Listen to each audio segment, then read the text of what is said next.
It was Saturday evening. The sun had just set over the horizon, creating the kind of twilight that makes you wonder whether you should turn on your headlights or not. Mark Evans didn't have to make that choice. He was just pulling into his garage on a quiet residential street in Sharpsburg. A moment later, a slender, dark-haired man emerged from a side door, carrying a duffel bag, briefcase, and laptop computer.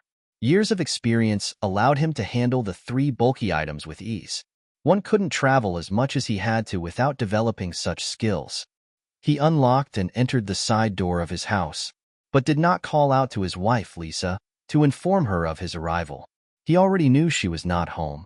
Instead, he made his way into the living room with his briefcase and laptop, placing his garment bag at the foot of the stairs, leading to the second floor of their modest but cozy home. Placing the two items on the couch, he removed his coat and carried it to the closet, near the front door, where he hung it on the familiar coat rack. Only now that both hands were free and he was in the comfort of his own home, did he remove his jacket and tie and undo the top two buttons on his white shirt. He didn't normally wear such formal business attire, but today he had returned from a regional meeting of managers working for his employer, ABC Industries. He wasn't technically a manager, but his role as the most knowledgeable systems analyst on staff required him to attend meetings in Pittsburgh. His immediate supervisor was good at organizing staff, but he knew next to nothing about the computer systems that kept their business running smoothly. He could have stayed home the night before, but that didn't fit into his plans. Instead, he told his wife that the meeting would be followed by a series of seminars that would last all weekend and that he would be back on Monday. He had his own reasons for telling her this, and he had to lose time most of the day so he wouldn't get home too early. He also regretted that he hadn't been able to bring more comfortable clothes with him on the trip, but if he had, Lisa might have wondered why he needed to. He never took anything but formal wear with him to business meetings. Now that he was home, the first order of business was to shower and then change into something more comfortable. 20 minutes after disappearing upstairs with his garment bag, he returned to the main floor dressed in his usual jeans and polo shirt and looking very fresh. After a quick shower, the next half hour was spent choosing, warming up, and then eating a meal consisting of leftovers from the fridge. Lisa was a good cook, and even the leftovers made a good meal. He washed down the meal with a bottle of premium light beer, one of his few weaknesses.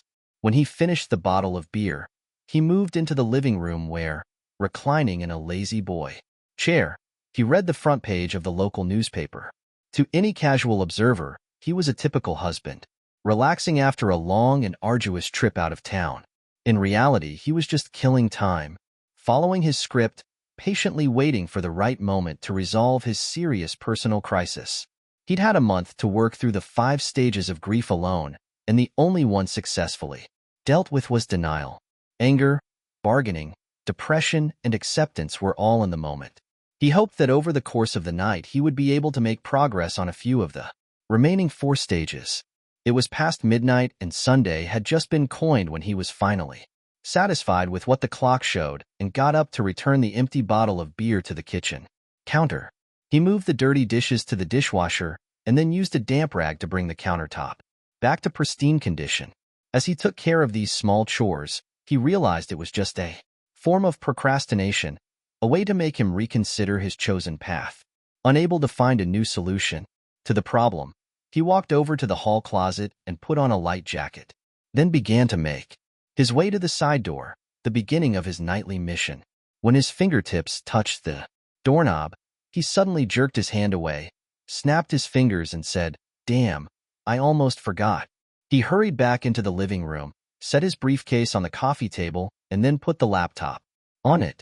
In less than a minute, he had the laptop turned on, logged in, and secured an internet connection through the wireless router located in the computer room he and Lisa kept.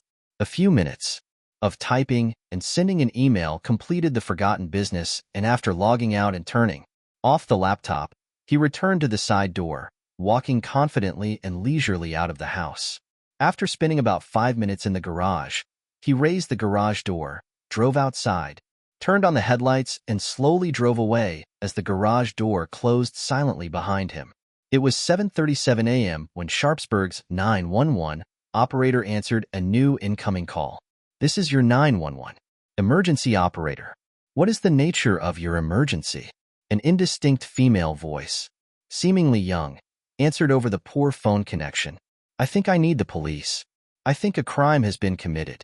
The 911 operator nonchalantly continued. Where are you located? Ma'am? We need your location so we can send the police to the call. I'm on Park Drive. A payphone on Park Drive near George Washington Park. The word payphone immediately explained the operator's poor connection. What crime has been committed, ma'am? Were you attacked or robbed? The young woman answered with a slight delay. No, it wasn't me. There's nothing wrong with me. It's just, I've just come from a run through the park on the paved access road, the one that leads to the picnic areas. There's a car parked outside one of the picnic areas. The doors are open, the lights are on inside, and there's blood. A lot of blood. The 911 operator was now very interested in the call and asked, will an ambulance be needed? Are there any injuries? No, no one was hurt there. At least I didn't see anyone there. There's just an empty car and blood. A few seconds passed before the woman continued. I wasn't looking around too much. I was afraid someone would come after me too, so I ran here to the pay phone to call you. You did the right thing, I'm sure. A car has already been dispatched and should be on the scene in less than 10 minutes. Please wait for the officers so you can let them know exactly where that car is. The caller, seeming a little alarmed, replied, No, I'm not going to wait here. What if whoever did this comes after me? I'm going straight home. The last words were followed by the click of the receiver as she hung up. The 911 operator stared helplessly at the screen where the caller ID flashed as the handset was hung up. Damn it, that must have been her joke. I hope I didn't distract those officers from something more important than a coffee break. It was nearly 2 o'clock in the afternoon that Sunday when Detective Peter Nesbitt suddenly straightened abruptly in his seat as the car turned into the driveway of the Evans house. He was already getting out of his unmarked car when the pretty short-cropped blonde woman driving the car stopped in front of the garage. He quickly crossed the street as she got out of the car and quickly said, Excuse me, I'm looking for Mrs. Evans. She turned around, pulling a suitcase out from under the seat and replied, I'm Lisa Evans. She took another look at the detective and continued, Do I know you? No, ma'am. I'm Detective Peter Nesbitt with the Sharpsburg Police Department. I'm here about your husband, Mark Evans. We're trying to locate him in connection with finding his car abandoned in George Washington Park this morning. He quickly returned the photo ID and badge to his pocket. There was serious concern on Lisa Evans' face for a moment, but then it cleared and she said, Mark is in Pittsburgh. He always leaves his car at the airport when he goes on trips like this, so I don't know how it could have been found in the park. You must be mistaken. By this time, Detective Nesbitt had approached her and continued, No, we're pretty sure it's his car. Both the license plate and the van match his registration. Confusion appeared on her face, and she began to walk slowly toward the side door of her house. If it's his car, then it must have been stolen from the airport. I don't know what else I can tell you. The detective was quite insistent and spoke again. When was the last time you spoke to your husband? Could you call him now, so we can make sure he's really still in Pittsburgh? Does he have a cell phone you could call? Lisa Evans stopped abruptly and turned to face the detective. She set her overnight bag on the ground beside her and began rummaging through her purse for her cell phone. He called me early yesterday morning from Pittsburgh. If it's okay with you, I'll call him right now. She pressed a few numbers on her cell phone, wanting to show the detective that her husband wasn't in the park. A moment later, a cell phone rang in the detective's jacket pocket. He pulled it out and put it to his ear before saying, Hello, Mrs. Evans. The surprise on Lisa's face was genuine. After a moment, when the shock had passed, she asked, How did you get Mark's cell phone? The detective disconnected the phone and was just starting to tuck it away in his jacket pocket when she said, You have to give me my husband's cell phone. It must have gotten lost. I'm afraid I can't, Mrs. Evans.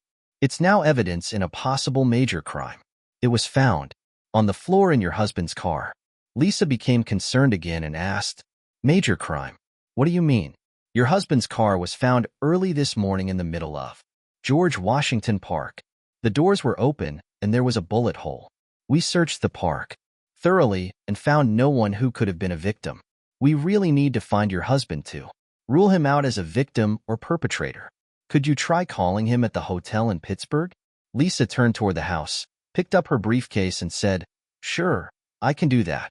The hotel number is in my address book. He always stays at the same Holiday Inn. I'm sure he left his cell phone in his car, and that's why he was there when his car was stolen. Come inside with me and we'll get to the bottom of this right away." Detective Nisbet followed her into the kitchen and watched as she stowed her briefcase and purse, found her notebook, and quickly dialed a number looking absent-mindedly across the hallway into the living room. He distinctly heard the hotel clerk say, "Hello, hello," as he watched her hang up the receiver back on the phone. After hanging up, she turned to the ash-faced detective and quickly said, "Mark was home. His briefcase and laptop are in the living room on the coffee table." "I don't understand." The detective stepped back with a thoughtful expression and pulled his own cell phone from his inside pocket. He quickly dialed the number and said, "Hi, Dave, it's Pete. I need you to get in touch with the DA on duty. I need a search warrant for the Evans house. We'll need to search the place to decide if Mr. Evans is involved in a crime as a victim or potential suspect. Bring it here as soon as you get it. I'll be waiting." He hung up the phone and sat down across from Lisa. "A search warrant? Why do you need one? You can look all you want, just ask for one. I want you to find my husband." Detective Nisbet looked at Lisa impassively and said, "I want to do things by the bookman. If I do an illegal search and your husband is involved in something illegal, anything I find can't be used in court." Lisa got a little angry and quickly replied, "Illegal? Mark isn't involved in anything illegal. He works with computers, for God's sake. Well, something made him come back to town unexpectedly.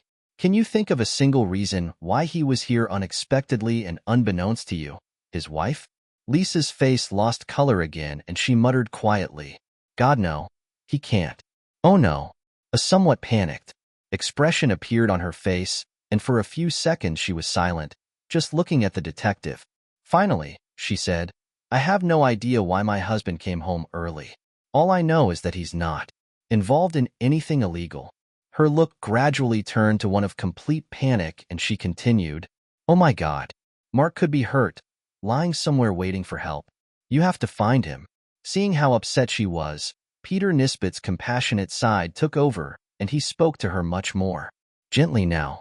"We don't know anything for sure yet, Mrs. Evans. As a police officer, I have to do the right thing. At the moment, there is no evidence that your husband has done anything wrong or that he is involved in any of this at all. Why don't you make us some coffee while we wait for my partner to get a warrant? There's nothing else we can do right now. All of our on-duty officers are looking for or searching for your husband." His sympathetic tone and comforting words seemed to help Lisa. She began to relax and the natural color returned to her face. She got up and started making coffee for the two of them.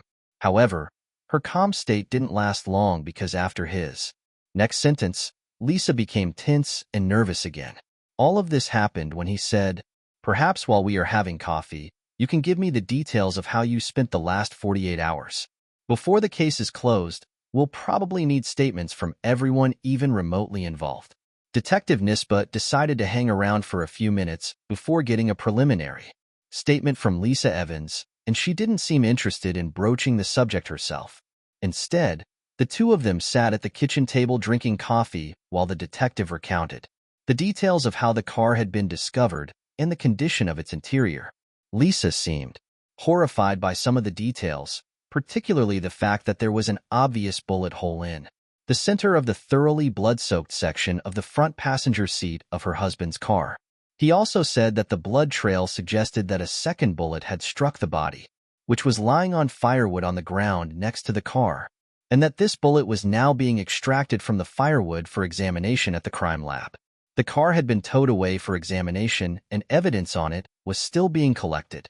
Finally, he reported that the medical examiner and forensic scientists were still examining the scene in detail. They had barely had time to savor the second cup of coffee she had prepared when Detective David Klein, Peter Nisbet's partner, arrived much earlier than expected with the requested search warrant. He was accompanied by two forensic technicians, and soon all three knew Arrivals began a systematic and thorough search of the Evans home and then Lisa's garage and car. While all this was going on, Detective Nisbet arranged with Lisa to locate her husband's razor and toothbrush so that DNA could be obtained for comparison with the blood evidence already in evidence. Throughout the search, and especially when it came to the DNA comparison, Lisa was in such a depressed state that Detective Nisbet was forced to take her into the living room where he asked her to remain seated on the couch while he and the others finished searching the house. After an hour of fruitlessly searching the house, the detectives decided that the only items they would have to return to the station with, other than the DNA samples, were Mark Evans' briefcase and laptop computer. Detective Nisbet had already figured out that the computer was password protected, and they wouldn't be able to access it until they found a way around it. Mrs. Evans, do you happen to know the password your husband used on his laptop? This question seemed to bring Lisa out of her state of despair and intermittent crying, as it seemed like something she could help with. It used to be his first and last name and then his birth year. Try Mark 1971. Should work. Unfortunately, it soon became clear that he had changed his password, as none of the variations of the old password worked for the detective. That's all right, Mrs. Evans. We have experienced computer technicians in our forensics department who will find a way around your husband's password. With any luck, it won't take long. The two items were labeled and stowed in the van used by the two forensic technicians.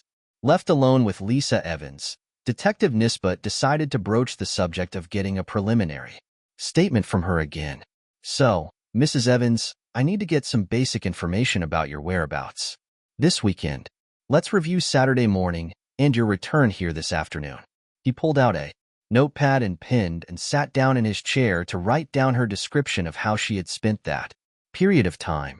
Lisa Evans took a deep breath and began. Well, until noon on Saturday, I just did the usual chores around the house. Mark called me from Pittsburgh around 1 o'clock or maybe half past 1.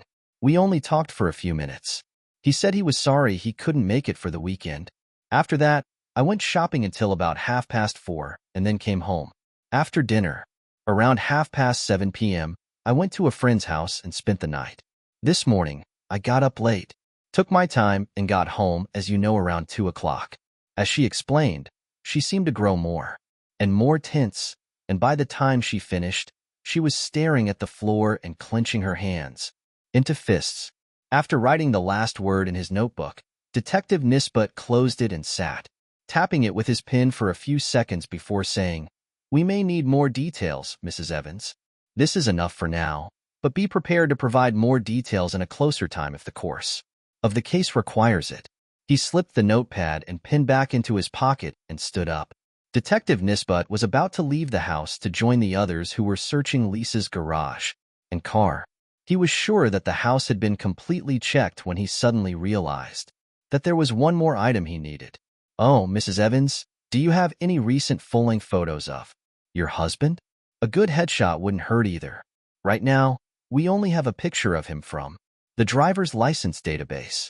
It would be good for us to circulate something less official among the patrolmen," saying that he walked over to the mantel over the fireplace and looked at a few wedding photos while Lisa Evans quickly walked over to a book rack where she picked out a thick photo album.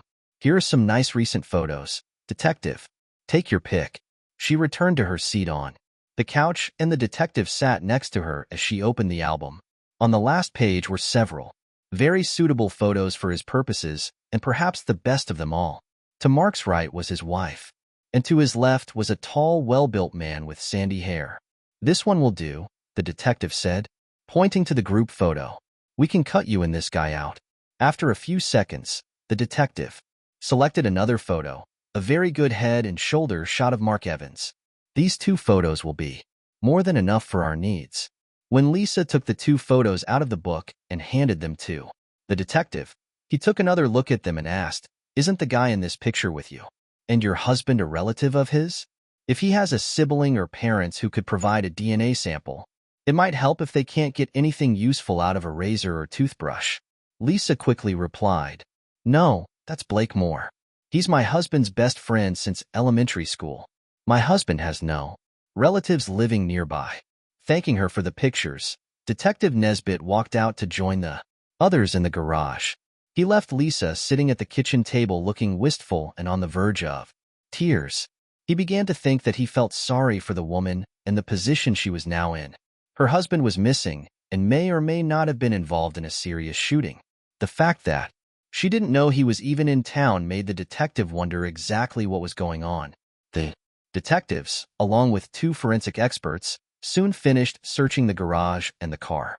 It was when the experts were scrutinizing Lisa's car that they noticed something potentially important and certainly suspicious. Bloodstains were found on the gas and brake pedal, which, when chemically analyzed, turned out to be blood. The decision was made to have the car towed to a garage for a thorough inspection and testing. While the 2 technicians gathered their equipment and prepared to leave, the 2 detectives stepped aside to discuss their feelings about the case. Detective Nesbit, standing so that he was facing the side door of the Evans house, turned to his partner. "What's your opinion of Mrs. Evans? I wonder about her now and then, and that positive blood test on the pedals in her car makes me wonder." "Well, as far as Mrs. Evans is concerned, you have an advantage over me. I was just here on a search. She looked like typical worried wife, but you know how it is. Right now, I wouldn't want to put it on the line, whether she's involved in something or just being what she appears to be." Nesbit suddenly began to stalk toward the side door, saying as he went, "Come with me, Dave. Let's see how she reacts when we tell her about the blood we found and that her car is being towed." The 2 detectives walked to the side door, knocked, and entered. Lisa Evans was talking on her cell phone and became very startled when the 2 men entered the kitchen. She quickly disconnected the phone without saying a word to whoever was on the other end of the conversation. "You're back. I thought you were all done." Peter Nesbit stepped aside so that his partner had an equal opportunity to observe Lisa Evans. "We thought we were done too. However, forensics found blood smears on the brake and accelerator pedal of your car. We're taking your car to the impound lot for a thorough inspection. I hope you don't mind." Lisa looked genuinely shocked as she said, "Blood in my car. How could it have gotten in there? I didn't see any blood anywhere." The 2 detectives watched her carefully and he replied, "That's a question we'll likely want an answer to. At this point, we can't know if it's related to the incident in the park, but if it turns out that the blood matches the blood found there, you can be sure we'll be pushing for answers. Oh, and we'll need the shoes you were wearing today. I wasn't anywhere near the park. I haven't been there in weeks. I don't understand how there could have been blood in my car. Certainly, my husband's car didn't have the blood you described." As she spoke, she reached down and removed the shoes she was wearing, handing them to Detective Nesbit. She then slumped down in the seat, covered her face with her hands, and began to sob. Both detectives, realizing there was little they could say or do without more information, bid her farewell, leaving her in the same posture, slumped on the kitchen chair. "What do you think, Dave? Is she what she seems to be? A wife who feels strongly about her husband? Or do you think that maybe she's just a really good actress? Did you notice she was on the phone when we came in and hung up on whoever it was?" David Klein shook his head and said, "I just don't know, Pete. I just don't know. She seems quite sincere, but you know how these things go. If the blood in the car turns out to be the husband's blood, there's a good chance his spouse was involved. We see it over and over again. Maybe we should make some inquiries about this couple. Talk to their friends and neighbors. Maybe someone knows something that has something to do with this whole case." As for the phone call, she was probably talking to her best friend. Women always turn to their best friend when something goes wrong. Yeah, I guess you're right. Good old-fashioned digging can lead to something. I'd like to find out why he came into town 2 days earlier than expected. That could be the key to solving this whole case. Upon reaching the car, Detective Nesbit pulled out a plastic evidence bag, put a pair of shoes in it, and sealed the bag tightly. Since the 2 partners arrived separately, they each had their own car. As they drove back to the station, each alone, they individually tried to make sense of the clues that had been presented to them. Unfortunately, neither of them had enough to come up with anything better than what they had already discussed. For the rest of the shift, both of them were busy writing reports and other paperwork. No new information came out of the lab before they left for home, so all they had to do was mull over what they had already learned that day. The next morning, Peter and Dave arrived, half an hour early. It was obvious that the Mark Evans case was high on their agenda. Fortunately, their dedication to their work was rewarded. They were greeted by a stack of reports from the forensics and medical examiner's office.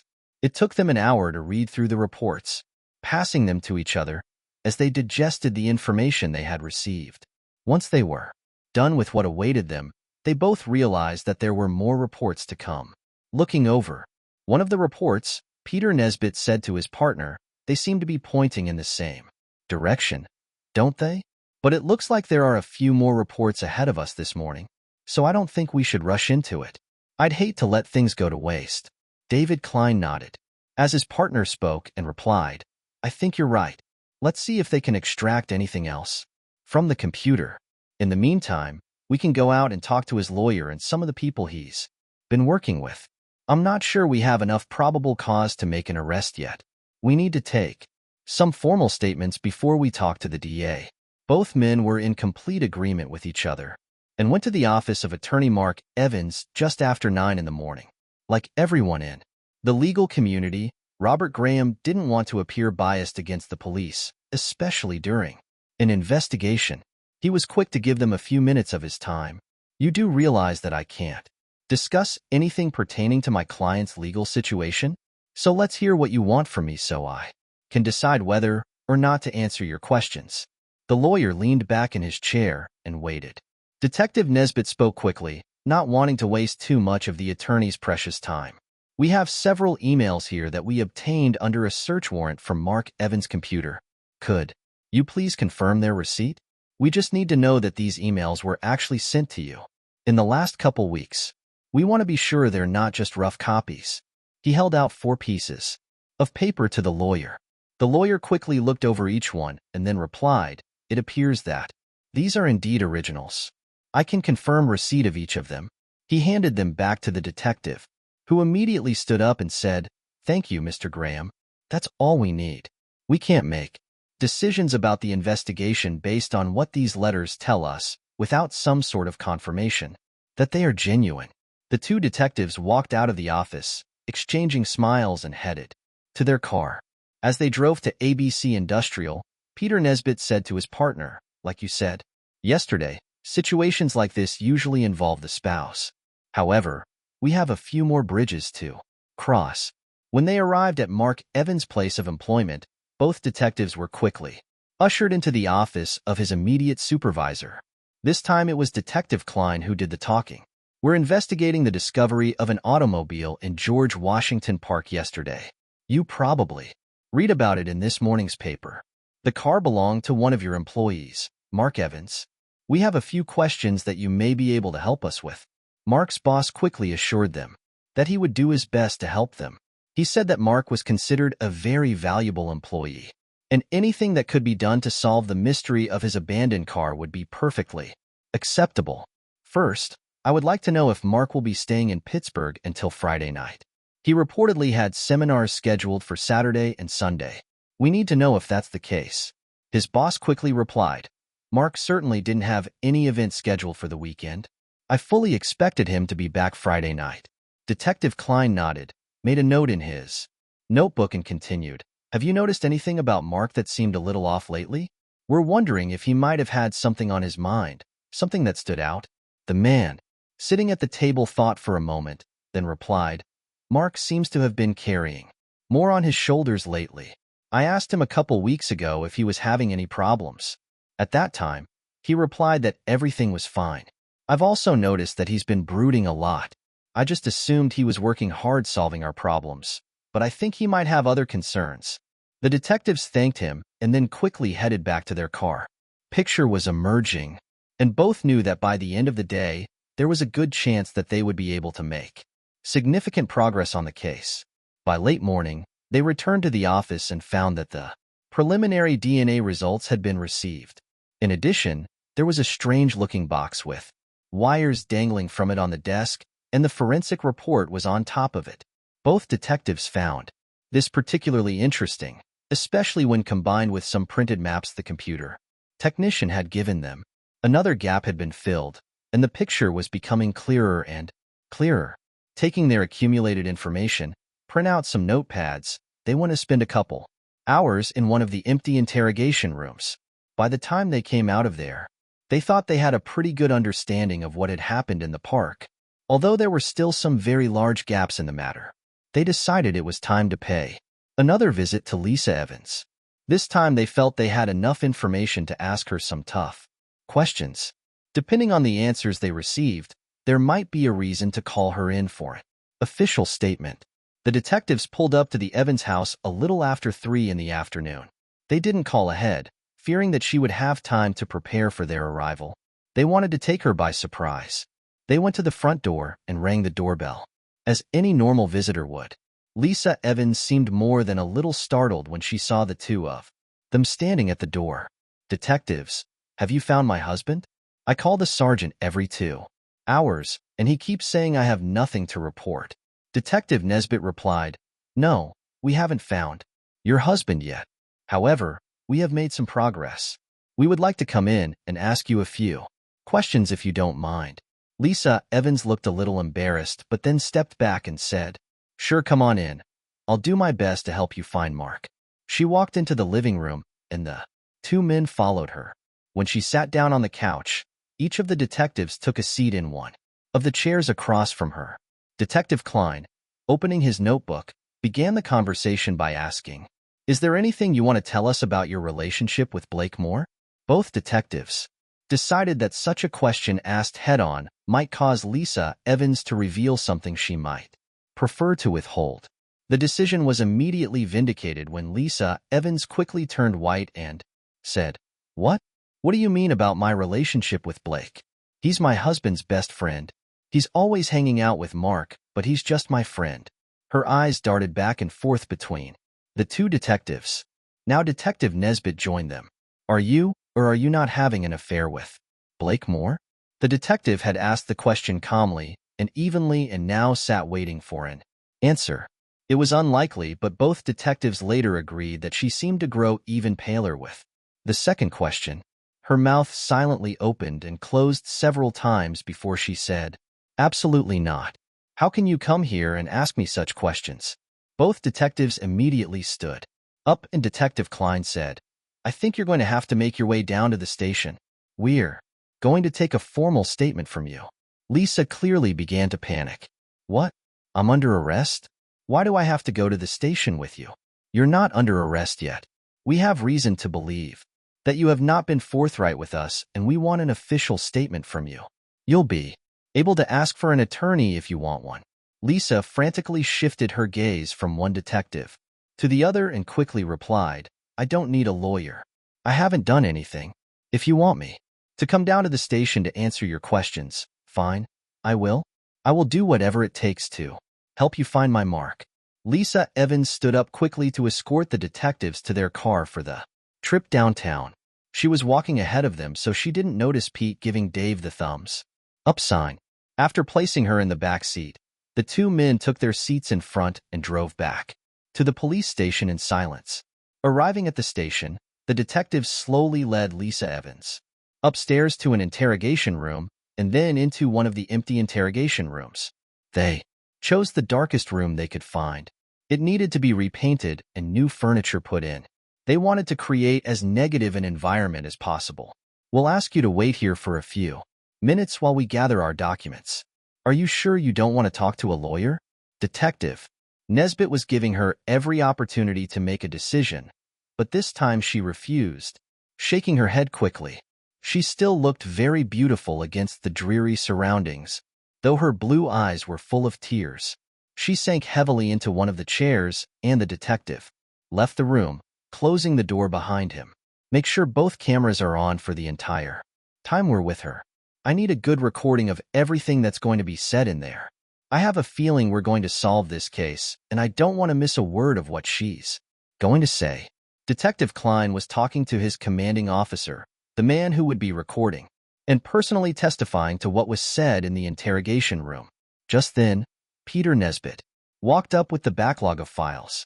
He was contemplating the upcoming interrogation of Lisa Evans and said, "Let's have a coffee first. Let her have a little time to reflect." Everyone quickly agreed, and the three men left to spend the next 20 minutes in the staff coffee shop, discussing the case and how they would handle her interrogation. Life does not run in a single, linear rhythm. Countless events occur in overlapping timelines. While the two detectives were talking to Mark Evans' manager that morning, a volunteer on the other side of town answered the Crime Stoppers phone. "Good morning. This is your local Crime Stoppers office. We pay up to $1,000 cash for good tips on solved crimes. How can you help us fight crime? Please be advised that this call is being recorded." There was no answer for a few seconds, and the volunteer sitting at the phone figured there was no one there. But before she hung up, an older man said, "Is this the place where I can get money if I help the police?" "Well, sir, it depends on what you tell us, the type of crime and how much the police think you contributed to solving it. Do you have any information about the crime?" There was silence again for a few moments before the caller spoke. "So now I don't get the money? I have to wait. What if the cops want to trick me out of my money? What then?" "Huh? Well, sir, we need to know for sure that you helped. The money isn't coming from the police, so they have no reason to try to scam you, sir. Why don't you tell me what you know and I'll give you the code number for later? You can call me back in a few days and I'll tell you if the information helped you and how much it will cost." The man got a little indignant. "I need the juice now. I need the money now." "Well, sir, that's the way it is." "What do you mean you need juice? If you're homeless and need food, I can give you the addresses of several shelters where you can eat. I don't need any damn food. I need juice. You know, grave juice that sells for $5 a bottle." The woman grinned to herself, but said to the man, "I'm afraid I can't help you now. But if you have good information, you could probably afford many bottles of grave juice." "Okay, I'll wait. I saw someone throw a gun into the river. I was under the 3rd Street Bridge, just minding my own business on a Sunday morning. At least I think it was a Sunday morning when some guy pulled up to the public access point. When he came out, he had a shotgun and 2 shovels in his hands. He threw it all into the river right in front of me. I was terrified. I'll tell you, I was sure he was going to see me and shoot me with the gun." The cameraman was mildly interested in what the old man had told her, and she asked, "Was this in the parking lot on the east side of the 3rd Street Bridge? Did he throw them in the water?" "Yes, that's the place. And no, he just threw them over the end of that little dock there. They shouldn't have any trouble finding the weapons." He hesitated before adding, "I can describe him too. He was large with blonde hair. Not blonde, just blonde. And his car, it was dark blue, and the license plate started with AZSS, but I forget the rest. Jimmy came over with juice and shared, so I forgot part of it. But the rest of it is correct. I lived in Arizona, and at one time I had a Chevy Impala SS. That's how I remember it." The woman had written down all the information and was now ready to end the conversation. "Well, sir, I think I have everything we need. I will now give you a number for you to memorize. The number is 127. Call back in a few days and tell me you're calling about tip number 127, and I'll tell you if it helped the police. We might even find out how much that information is worth. If it's worth money to you, we'll tell you where you can pick it up anonymously." The call ended quickly, and the Crime Stoppers operator relayed the information to the police liaison officer to whom she reported. That person decided that they would send out a diver as soon as possible, since getting guns off the streets was one of the mayor's top priorities. As it turned out, the police diver arrived on the scene in no more than an hour, and it took only a few minutes to find 3 items thrown into the river. Reports were completed and then forwarded to Crime Stoppers.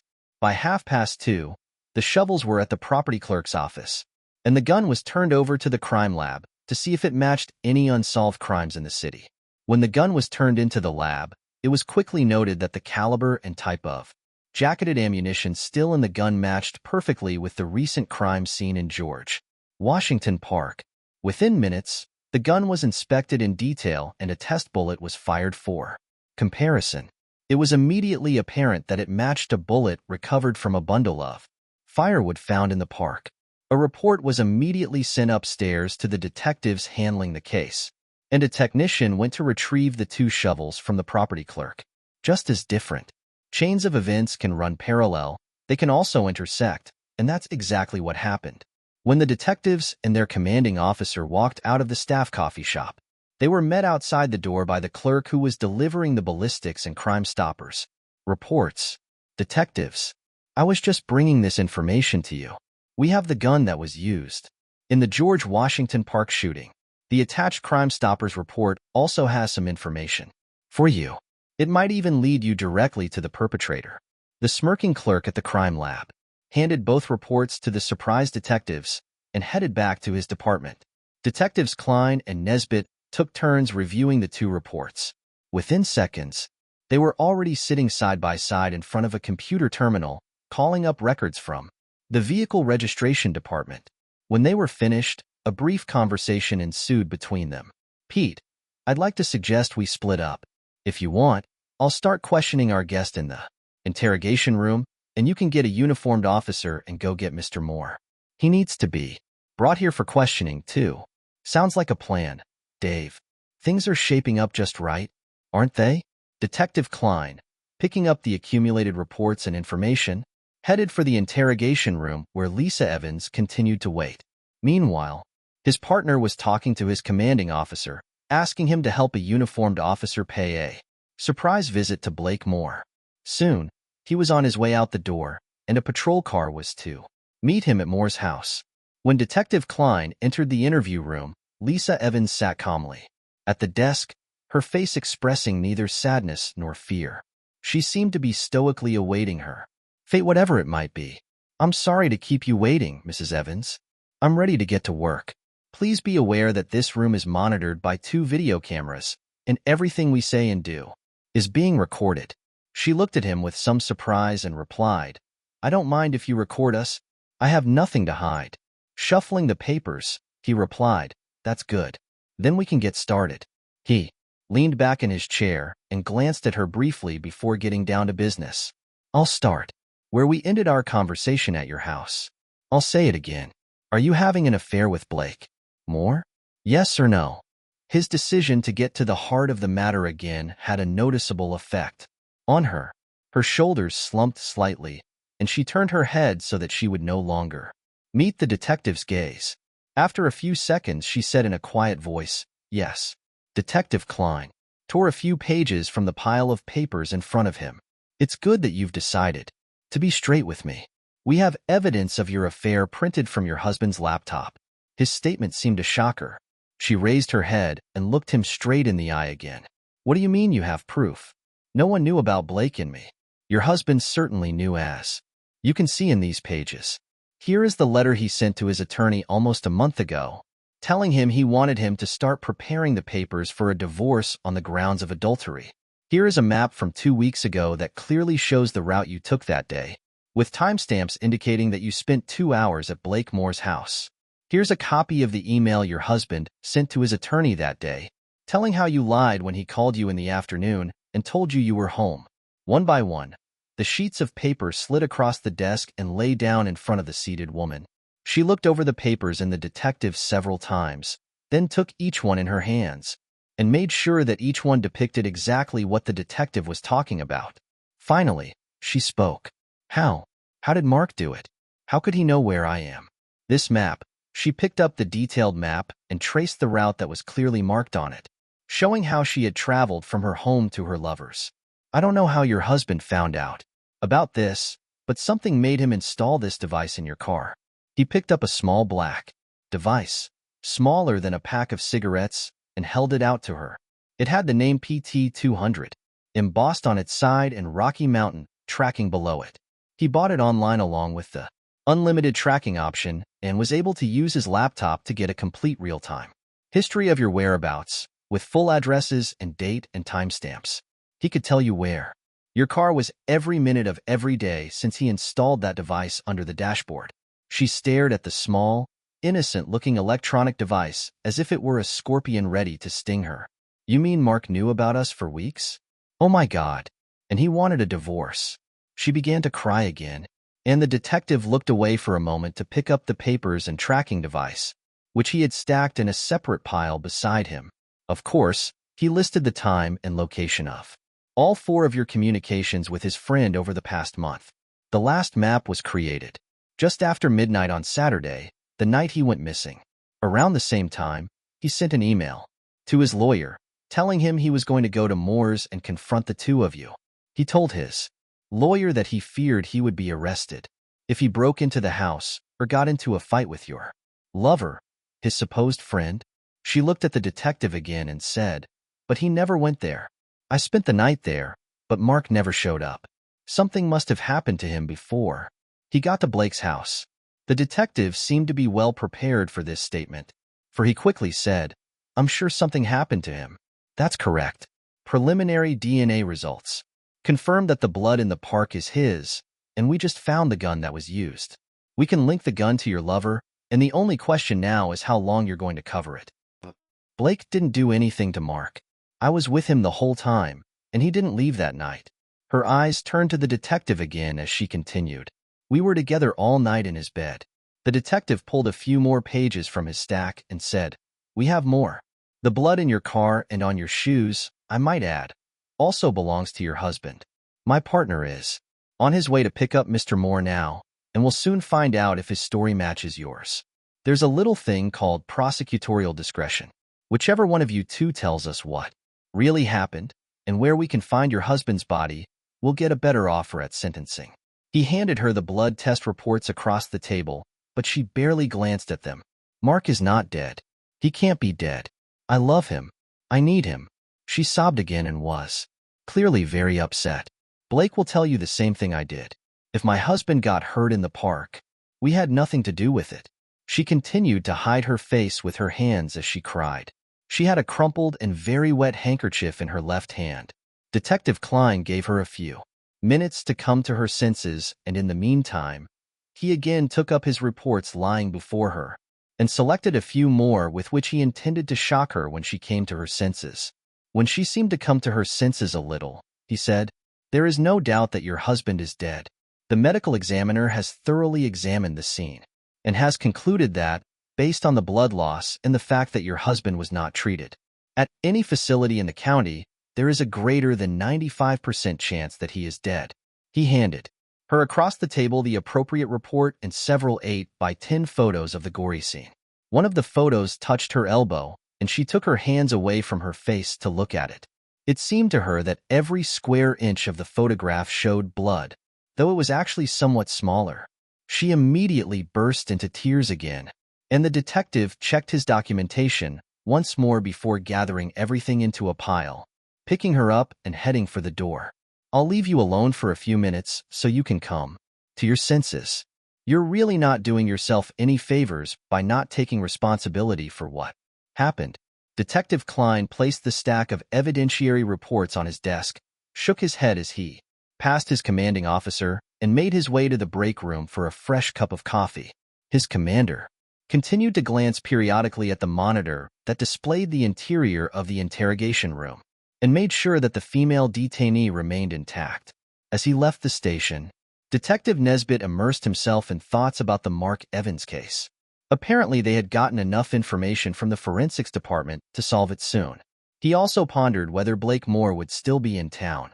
If he had any idea how much evidence the department already had, he'd probably be tempted to run away from their jurisdiction.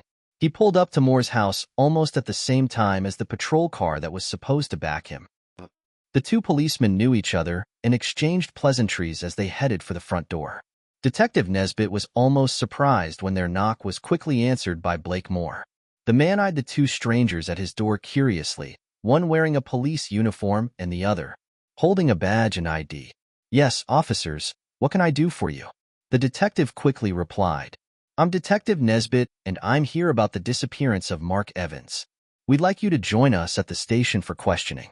We have Mrs. Evans there right now, and questions have arisen that will require your participation." The tall, well-built and rough-looking man quickly asked, "Am I under arrest or something? I know that Mark is missing, as I have spoken to his wife. However, I'm not quite sure what you think I can tell you about that. We have a number of questions that we think you may be able to help us with. If you don't mind, we'd like you to come with us, even though you're not under arrest." Blake Moore seemed too stunned to offer any real resistance to their request and quickly joined them on their way to an unmarked car driven by Detective Nesbitt. Once there, He calmly accepted their invitation to sit in the back seat and was not at all surprised that both the detective and the uniformed officer sat in the front seat. Department protocol requires that when dealing with a potentially violent suspect, 2 police officers be brought in for backup. The detective first turned to his uniformed partner. "We'll have one of the patrol cars take you to a patrol car later." When the formalities were over, Detective Nesbitt turned to Blake Moore and asked, "Tell me, Mr. Moore, how well do you know Mrs. Evans?" Their passenger quickly replied, "She's just Mark's wife to me. I've known her since he met her." "Why do you ask?" "Just wondering, sir. What do you do anyway, Mr. Moore?" Blake Moore seemed to relax a little. When the question was asked and replied, "I have a small landscaping company, Moore's Landscaping. We do a lot of commercial work. You've probably seen some of them as we've even done work for the city." Their conversation continued until they arrived at the police station, where Blake Moore was escorted to an interrogation room next to the one where Lisa Evans was being held. He too was asked to wait alone while the detective gathered up the folders that Detective Klein had placed on his desk a few minutes ago. Within a couple minutes, a conversation had already begun between Blake Moore and Detective Nesbitt that was entirely consistent with the interrogation of Lisa Evans that had just ended. At first, he denied that he was having an affair with Lisa Evans, but the emails and surveillance reports soon had him changing his viewpoint. He quickly admitted that they had an affair that lasted almost 4 months.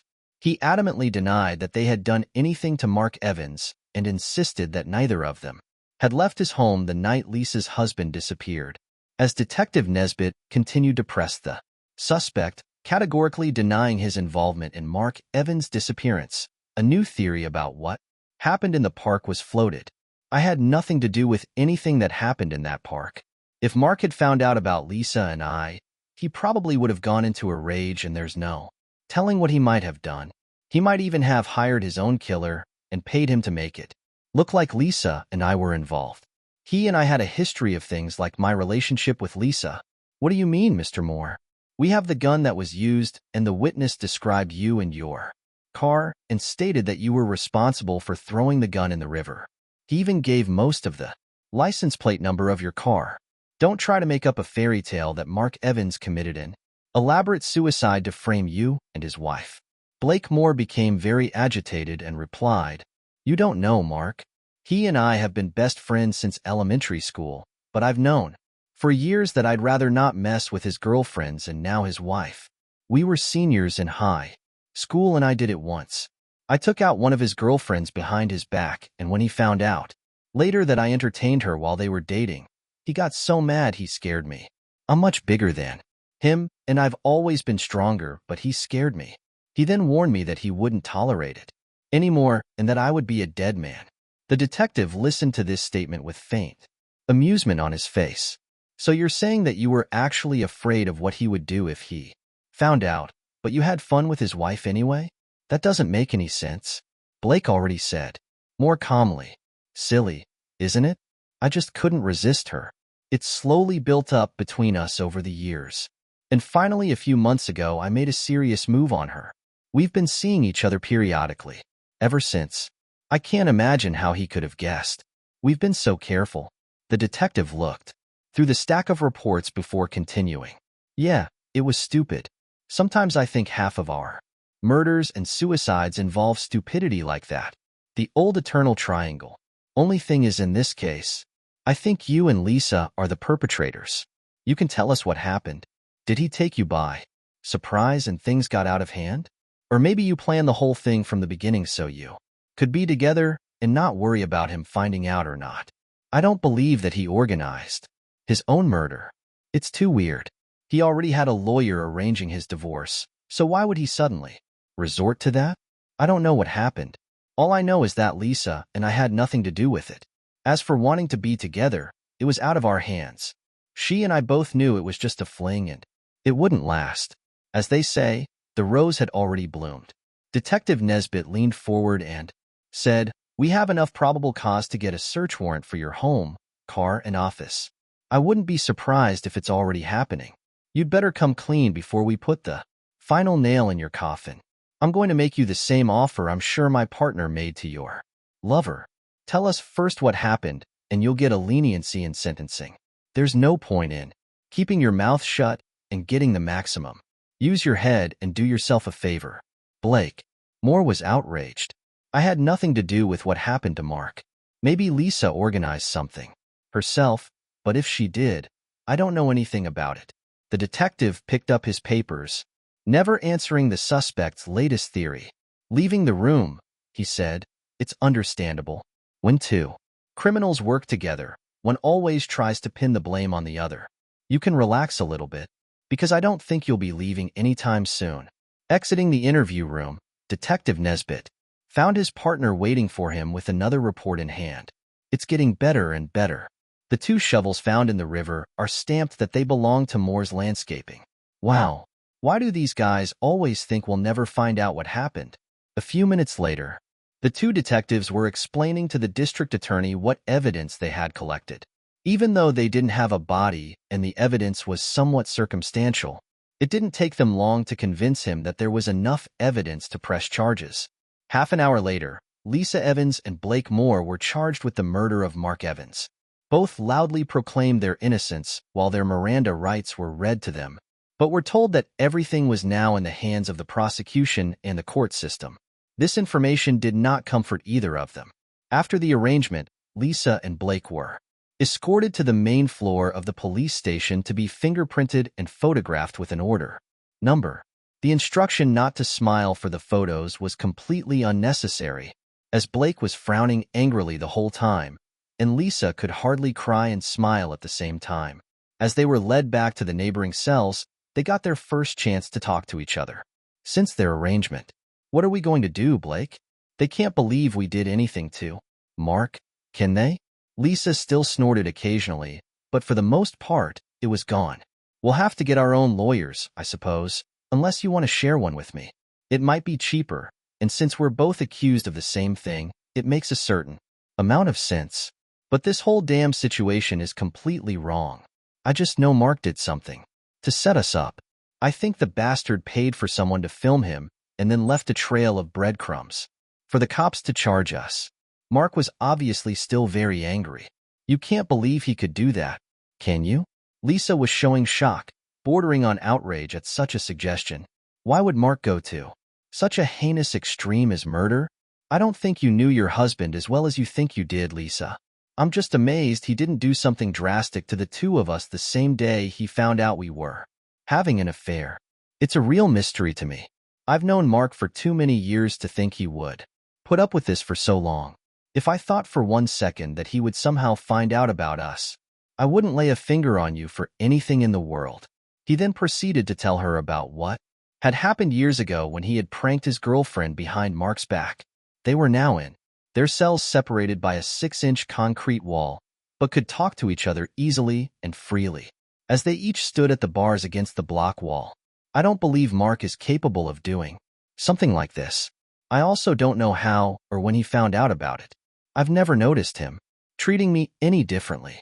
Most of the times we met he was out of town, and we never went out in public together. The couple times we did meet were when he was actually in town, and that was at that little motel on the north side of town, Lisa replied. After some thought she continued, I shouldn't have betrayed him. Even if he's not dead, he'll still want a divorce. Her voice trailed off several times during the last sentence, as she clearly became emotional again. Blake managed to listen to a couple of sobs before he spoke. God, Lisa, stop it. You had to imagine how it would end if he ever caught us together. The first time you came to my house and found yourself with your legs spread in the middle of my bed, your eyes were open. His words had the desired effect, and her sniffling stopped. After a few seconds, she said in a very quiet voice, You're right. I can only hope he will forgive me. They were silent for a couple more minutes before Lisa suggested, I could call Robert Graham. He was our attorney, and if he represents both of us, we could split the costs. They agreed to this legal solution, and after a few minutes, when she managed to get the attention of a passing officer, she was escorted into a small private room with a telephone and a phone book for her use. The call to Robert Graham was not as straightforward as she had expected. He informed her that, as he was already Mark's attorney in the pending divorce proceedings, he would not be comfortable representing her. He suggested that one of his colleagues, Basil Smith, a lawyer with extensive experience in criminal cases, would be a good fit as their attorney. She quickly agreed, and it was agreed that the new attorney would come to see them right away to consult. Blake was pleased to hear that the lawyer was on his way and thanked her for calling. They both sat down on a wooden bench attached to the back wall of their enclosures and spent the next hour waiting, indulging in their own personal reflections. When Basil Smith arrived, they were both escorted into a small room designated for attorney-client meetings. Basil Smith was quite a lawyer. He was short, stocky, with a mop of dark hair fringing his bald head. At least he didn't believe in the dreaded hairstyle. A dark blue pinstripe suit completed the image of a 50-year-old legal professional. The introductions were quick, and the two nervous prisoners waited while he carefully scanned the copies of documents detailing the charges against them that he'd been handed upon arrival.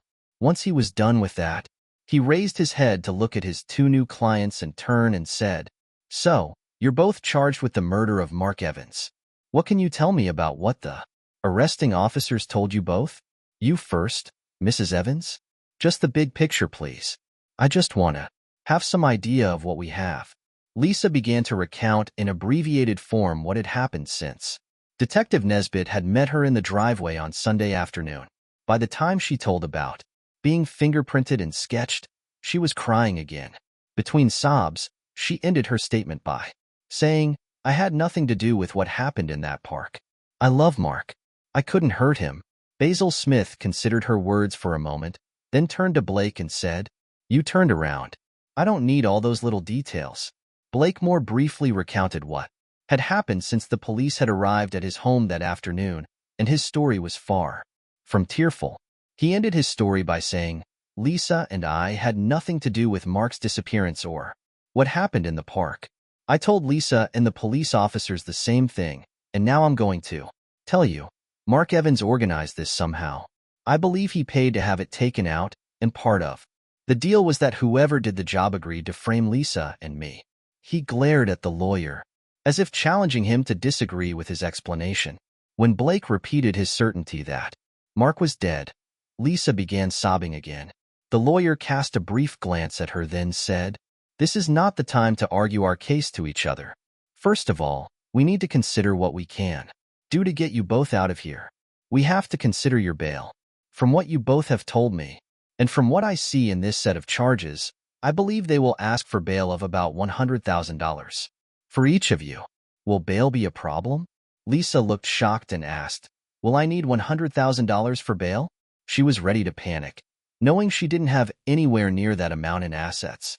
No, Lisa. You will only need 10% or $10,000 cash to post a $100,000 bail bond. In this state, you are not required to post the entire amount unless the judge directs it." The attorney was quick to tell her. After explaining this, they decided that neither of them would have any difficulty in posting bail, and naturally, they were very much interested in whether they could get out on bail immediately. "You will be arraigned tomorrow morning and bail will be set. At that time, you will also be able to make the necessary arrangements to get out of here. You'll both be spending the night here, so get used to the idea." Both of his clients reacted badly to this statement. The lawyer informed them that there was nothing more he could do until charges were filed. Once the task of getting them out of their cells was accomplished, he would try to talk to the district attorney to get the evidence unsealed. It seemed to him that he would better understand their predicament if he knew what facts they were dealing with. They were both taken back to their cells, where neither of them slept that night. They were each given greasy takeout food for dinner, one blanket for the night, and loud cellmates in the middle of the night. None of them looked particularly trim when they met with their attorney the next morning at 10 o'clock, before their first court appearance. None of the court staff, not even the judge, seemed particularly concerned about their appearance as their pleas of not guilty were accepted, and bail was set at the expected $100,000. Since Blake had both a home and a business, he was able to quickly negotiate a $10,000 bond with the court and was back on the street by early afternoon. Lisa, however, was less fortunate. Unlike Blake, she didn't have sole ownership of their home, so that was out of the question. To her shock, she discovered that the savings account she expected to have over $20,000 in it was now empty. Without it, she could not get the required bond and ended up calling her parents in desperation. Explaining to her parents, the need for bail was one of the most difficult things she had ever had to do. Only after much persuasion on her part did they finally agree to reimburse the court for the missing $10,000. By the time Lisa had secured her parents' help, it was too late to do the final paperwork, and she spent a second night in a cell. This time, her roommates were a pair of slightly tipsy prostitutes. She spent most of the night sleepless, hunched in a corner, covered by a single blanket. By noon the next day, with all financial matters resolved, she was finally allowed to leave the station and return to her empty house. She immediately showered, got into bed, and ignored the few phone calls that came in, leaving the answering machine to take care of them. The next month went by rather quickly for the two defendants. In the first few days, Lisa learned that the money missing from the bank account she and her husband shared had been withdrawn by him about 10 days prior to her disappearance. Her attorney discovered that an email had been sent to his partner, Robert Graham, in which Mark explained that he was withdrawing money from the account in cash, so that his wife would not be able to forfeit his legal share when she received the divorce papers. There was no indication of what he did with the cash, although his message said that he would give up his share once an appropriate agreement was reached with Lisa on the terms of their divorce. Lisa and Blake met with Basil Smith on several occasions, during which he informed them that he had met with the district attorney, had received copies of various reports and summaries of evidence, and planned to bring his clients to meet with the district attorney in hopes of getting all charges dismissed. He believed that the absence of a body or witness to cross-examine would make it very difficult to obtain a conviction. Shortly after his bail during their first meeting, he suggested that they hire a private investigator to try to determine if it could somehow be proven that Mark himself contributed to his death or disappearance. Blake gladly agreed to the suggestion, although Lisa still didn't believe that Mark could have had anything to do with what had happened. She put forward the theory that Mark had been the victim of a botched carjacking. According to her, it made as much sense as Blake's theory. Even though she theorized about the carjacking, she still didn't want to admit that all signs pointed to Mark no longer being alive. Over the next few weeks, they received regular reports from the hired detective, but they were all very similar. He was finding nothing. Basil Smith also suggested that the detective try to find the old winemaker who had reported the discarded shotgun and shovels. Basil had gotten a copy of the Criminal Information Service recording of the call, and the detective used it as he surveyed the neighborhood's favorite by down-and-out people. No one he spoke to recognized the voice. It also seemed odd that the tipster never called to see a tip number 127 would help him stay juiced for a while. I had to admit the possibility that the caller simply forgot the number, or maybe even forgot that he had reported the tip. Also, this population was very mobile and moved from one area to another, depending on factors such as weather, police presence, and sources of quick cash. Although he never talked about it, Basil Smith began to notice that his two clients didn't seem to get along with each other anymore. Neither of them had told him this willingly. But shortly after his bail, Blake had suggested to Lisa that since Mark was now off the case, they could meet as often as they wanted at either of their homes. Her response was swift and decisive. "I want nothing to do with you except our court case. You kept pushing and pushing for me, and like a fool I gave in. Now I've lost Mark." Her reply ended with another fit of tears, which she seemed to repeat often almost without provocation. Blake's reply was succinct and definitive. "Suit yourself, Lisa. You're not the only woman in town." They had not spoken since, except in the company of their lawyer, where a continued feud would have been disadvantageous to both of them. The ashes of their illicit affair were now icy cold. A little over a month after their release, Basil Smith arranged a meeting with District Attorney Jeff Bagden for all of them to attend. Lisa and Blake went to the meeting hoping the charges would be dropped. They had both been repeatedly harassed by calls and questioned by friends and acquaintances about the nature of their relationship. They both began screening their calls with caller ID and answering machines. Clearing the charges would allow them to move on with their lives. Lisa and Blake were surprised at how young, stylish, and casual Jeff Bagden looked. He could pass for their lawyer's son, except he had a full head of dark hair. The district attorney began to speak as soon as all four were seated. I'm glad we were able to meet so easily. I just received the final reports from the medical examiner today, and the police and medical examiner's reports are in. I have carefully reviewed all of the evidence and believe I am serving the people properly by offering you a reduced sentence of 8 to 12 years for agreeing to plead guilty to second-degree murder. The faces of the two defendants, and to some extent their attorney, reflected shock and awe. Lisa and Blake began loudly proclaiming their innocence, while their attorney alternately tried to silence them and asked the district attorney how he could justify the offer. When everyone was quiet, Jeff Bagden began. Since the first charges were filed, I have received new reports and information. I will provide Mr. Smith with copies of the new information right away. The first is the DNA report of the blood samples taken from the back of the license plate and from the rubber gasket on the trunk lid of your car, Mr. Moore. Both samples contained Mark Evans' DNA. The samples were taken pursuant to a search warrant before you posted bail. In addition, the scrap of black polyethylene found under the rear tire of Mark Evans' car matches the make and style used in your landscaping business. At this point, the prosecutor stopped talking, deciding to watch the reaction of the two defendants.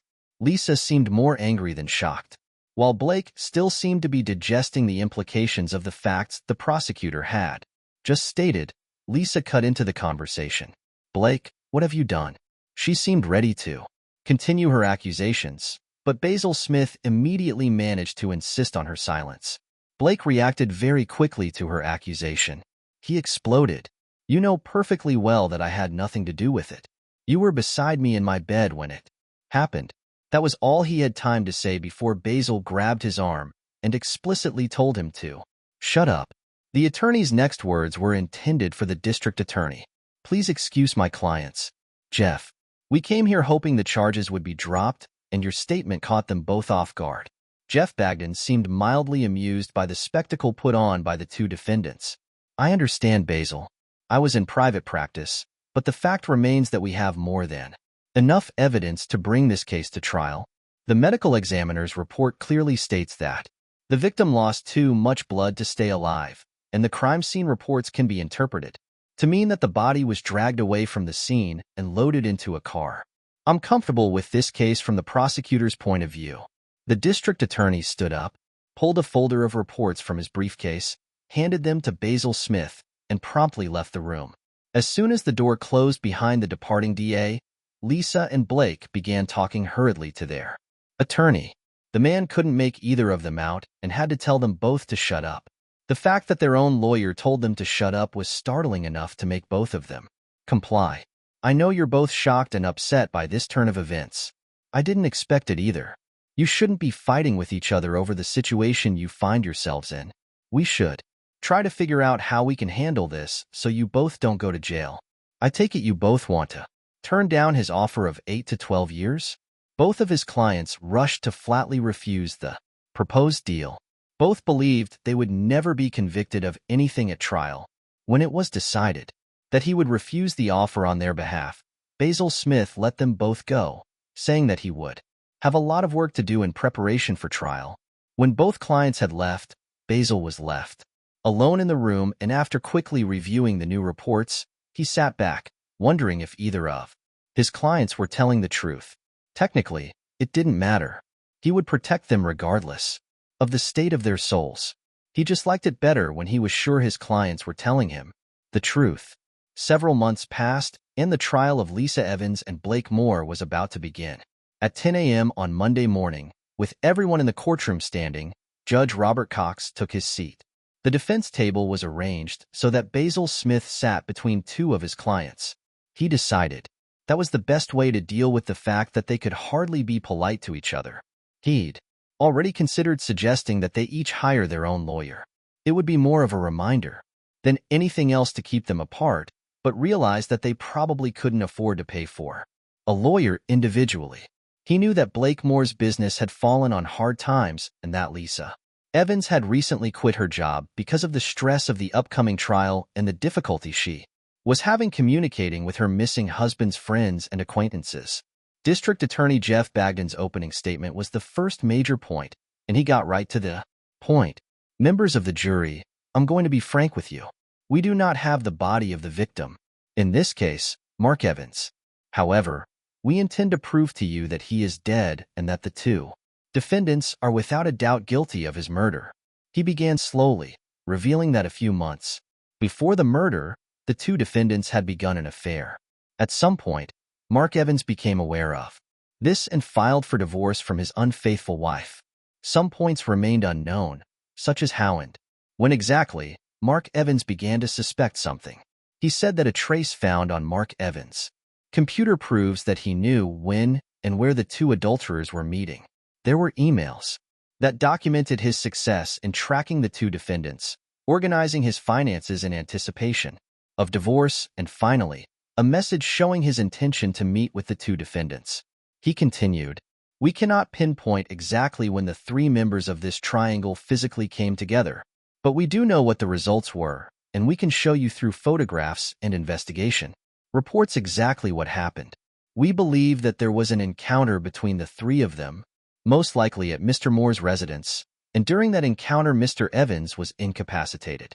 He, seated in the passenger seat and probably unconscious, was then driven to a remote area of George Washington Park, located less than 1/2 mile from Mr. Moore's home. Once in the park, one of the two defendants shot Mr. Evans in the right upper chest. We do not know if Mr. Evans was conscious at the time of the shot, but he was still sitting in the passenger seat. The evidence shows that he was dragged from the seat and thrown to the ground, hitting one of several pieces of firewood scattered around the picnic area. He was shot again as he lay on the ground. The evidence will show that this bullet grazed his carotid artery, and you'll see graphic photographs of blood, indicative of the last moments of his life. At this point, Lisa Evans lost her composure, and it was only after several warnings from Judge Cox that her attorney finally managed to get her client under control so that the district attorney could continue her opening statement. The circumstances are dire as evidenced even by the defendant's reaction. He paused for empty effect before continuing. After Mr. Evans was shot a second time, he was wrapped in a plastic shroud, dragged from the picnic site and unceremoniously loaded into the trunk of Mr. Moore's car. He was driven to a location unknown to us and buried. Mr. Moore took the murder weapon as well as the shovels used to make Mr. Evans's grave and dumped them in the river. We were fortunate that a concerned citizen saw this happen and reported it through Crime Stoppers. Police were able to locate the murder weapon and the tools used to kill Mr. Evans. Through expert investigative techniques and accurate forensic analysis, it was possible to prove that both defendants were at the scene of the crime. The blood of the deceased was found on the exterior of Mr. Moore's car, transferred as the unfortunate Mr. Evans was being loaded into the trunk. Lisa Evans may also be implicated in the crime. Her husband's blood was found in her car and on the shoes she wore that day.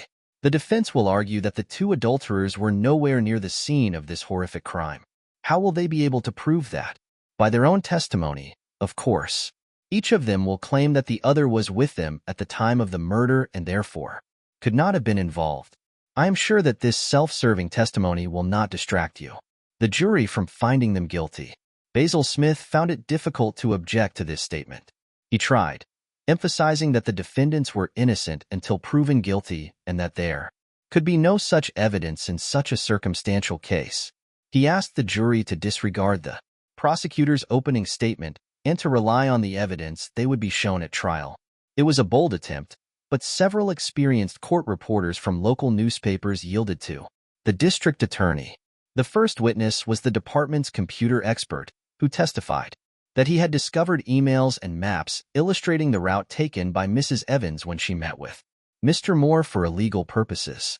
The method Mark Evans used was described in one of his letters to counsel, and the computer expert explained to the jury how a small electronic device was able to accurately track the defendant's car and then allow her husband to recreate on his computer an accurate map with times and places that told him exactly where and when she met her lover. One reporter took careful notes and planned to include the name Rocky Mountain tracking in his article. He was sure that more than one husband or wife would review the company's product based on Mr. Evans' successful use of it. During his testimony, Blake Moore seemed slightly bored, and Lisa Evans looked very embarrassed and did not look at the jury. Basil Smith could get nothing out of his cross-examination of this witness. The tracking device was what it was, and the emails he knew could have been quickly checked by his own legal partner, Robert Graham.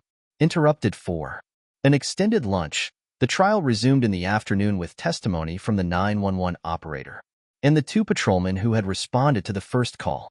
They were simply getting the basic facts surrounding the discovery of Mark Evans' car, and the testimony was relatively devoid of drama. That all changed when the detectives who arrived on the scene after the patrol officers reported the condition of the scene began their testimony. The district attorney's description of the scene was now corroborated by the medical examiners and the medical examiner on the scene.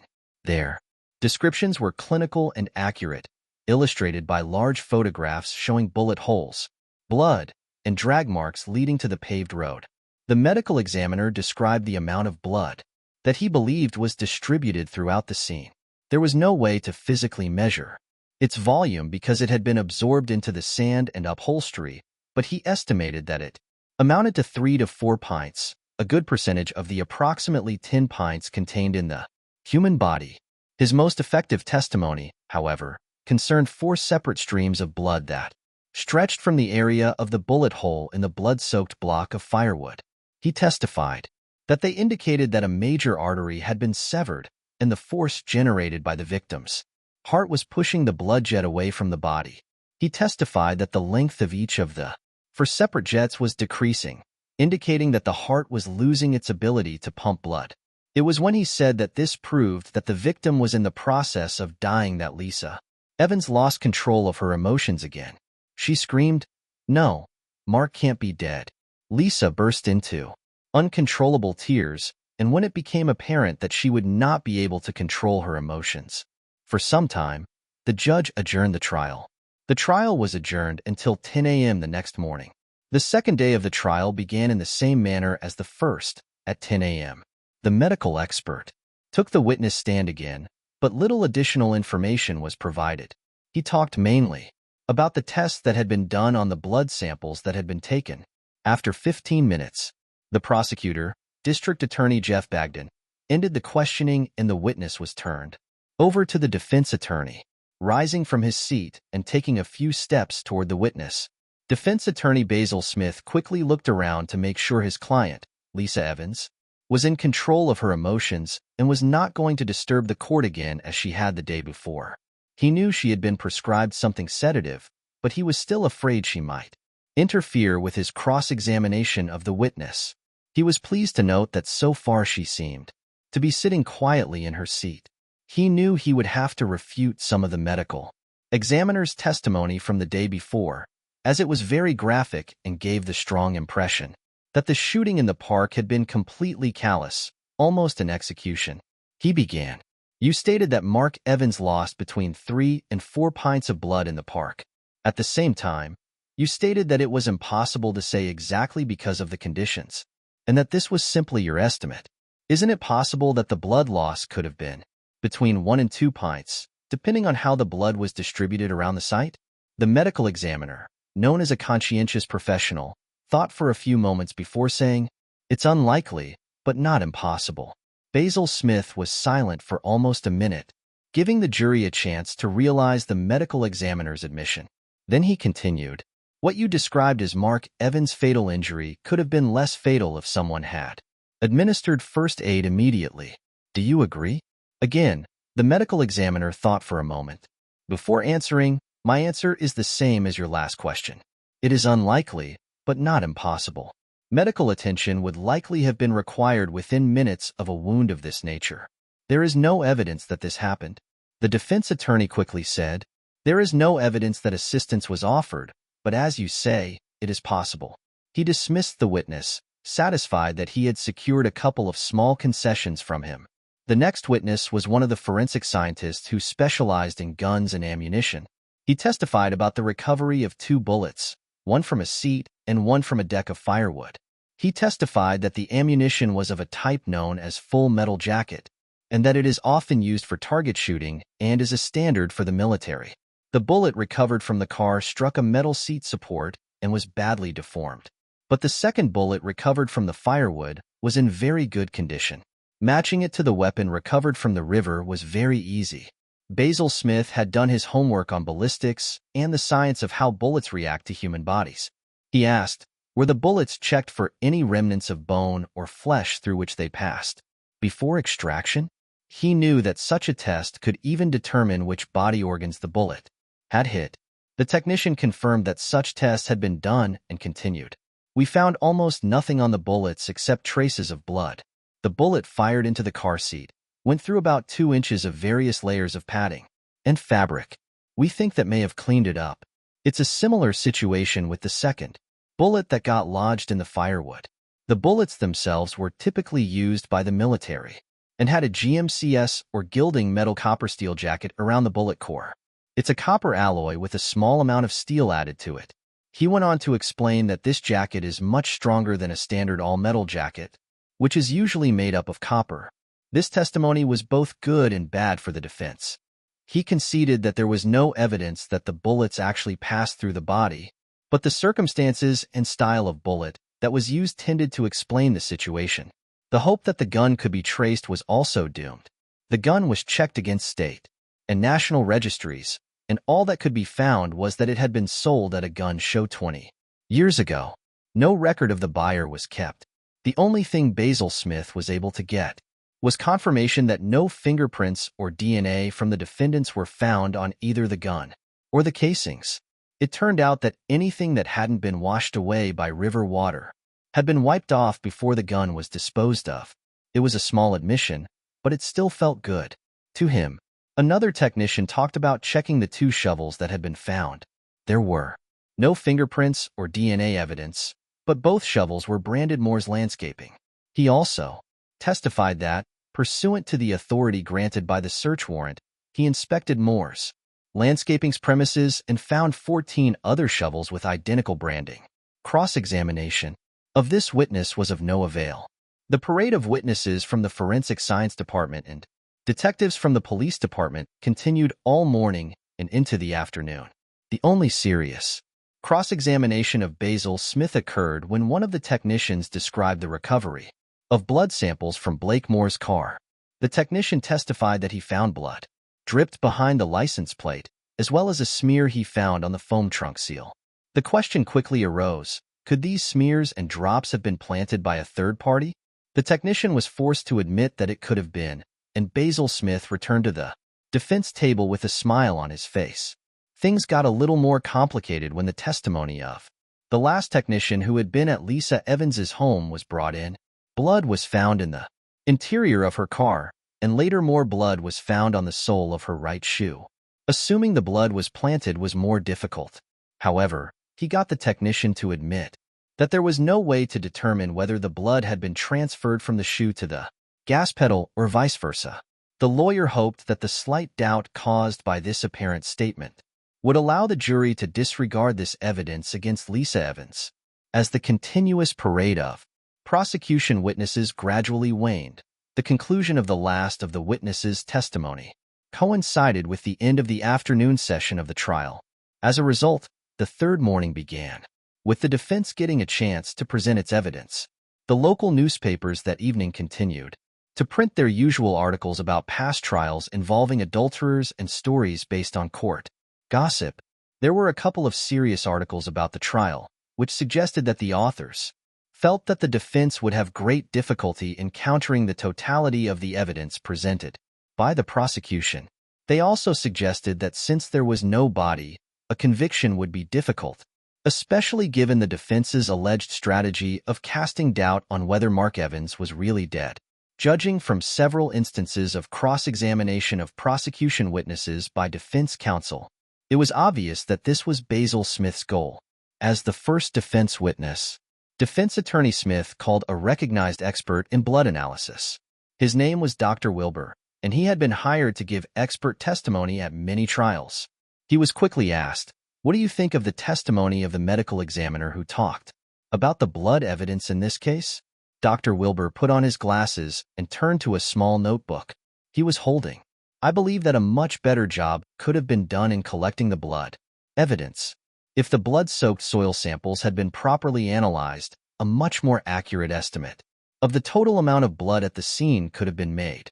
The lawyer continued, based on your examination of the evidence collected, do you have an opinion as to the actual amount of blood at the scene? I believe it is quite possible that as little as 1.5 pints of blood could have created the scene that was recorded. The final question is, do you think a person who lost as much blood as depicted in the photographs could still be alive? Dr. Wilbur responded with a one-word answer, yes. The district attorney did not cross-examine him. After Dr. Wilbur was removed, Basil Smith turned to the testimony of Blake Moore. Blake calmly and bluntly stated that he was innocent of the murder of Mark Evans and personally believed that it was Mark himself who orchestrated his murder. He also stated that he had never owned a gun and that the shovels found in the river could well have been stolen from one of his company's work sites. Basil Smith wanted to keep the testimony simple and quickly turned his first witness over to the prosecutor for cross-examination. Jeff Bagdon's first question was, what makes you think Mark Evans was a man who would organize his own murder? Blake Moore immediately told the story of Mark's reaction in high school when Blake started dating his girlfriend behind Mark's back. He recounted how Mark had threatened to destroy him. The prosecutor pondered this for a few minutes and then asked, so, Mr. Moore, this is not the first time you have chosen to engage in an illicit affair with a woman that Mark Evans expected to be protected from the interference of his best friend. Don't you think that if he wanted to destroy someone, he would have chosen you? Blake Moore couldn't answer that question directly, only muttering that he had a physical advantage over Mark and that it would have prevented his former friend from taking him on directly. So, you think you could physically intimidate your best friend into taking his life by proxy? Is that what made you feel comfortable taking his wife? Is that what your actions are to your alleged best friend? You don't need to answer the question, sir. I think we can all see that. Your actions and assumptions are those of a narcissistic ladies' man who thinks every woman is his. And to hell with friendship. Basil quickly objected on the grounds that the district attorney was himself testifying, not just asking questions. The judge agreed and asked the jury to disregard the prosecutor's last statement. However, even this remark failed to rebut the correctness of the district attorney's statement. Blake was visibly upset at the way he had been treated by the prosecutor, but left the stand without saying anything more. Basil Smith realized that his witness testimony had not worked as planned, but hoped that the testimony of Mark Evans' wife would turn the tide against them. Blake's testimony and the prosecutor's unanswered questions made Blake look bad in front of the jury. One could only hope it didn't affect their opinion of Lisa. This morning, Lisa Evans seemed to have her emotions well under control when she appeared in court. The lawyer had asked her virtually the same questions as Blake had asked her. She emphatically stated that she was not involved in any attack on her husband. She stated categorically that she loved her husband and would never participate in any attempt to physically hurt him. When asked for a version of what might have happened to him, she suggested that he might have been carjacked. Again, Basil Smith chose not to ask additional questions of his witness. When the prosecutor began to ask Lisa questions, he began by saying, "Can you tell me where you were between midnight Saturday when your husband sent his last email and 2 p.m. Sunday afternoon?" Lisa was embarrassed by such a question and replied, "I told Mr. Smith where I was. I was with Blake Moore at his house from 8 o'clock Saturday night until about 1:30 p.m. Sunday afternoon." You didn't quite answer the question, did you? I'd like you to tell us what you did from midnight on Saturday until you got home on Sunday. Lisa was excited and confused. Finally, she said, "Well, I was in Blake's bedroom at midnight, and were doing it."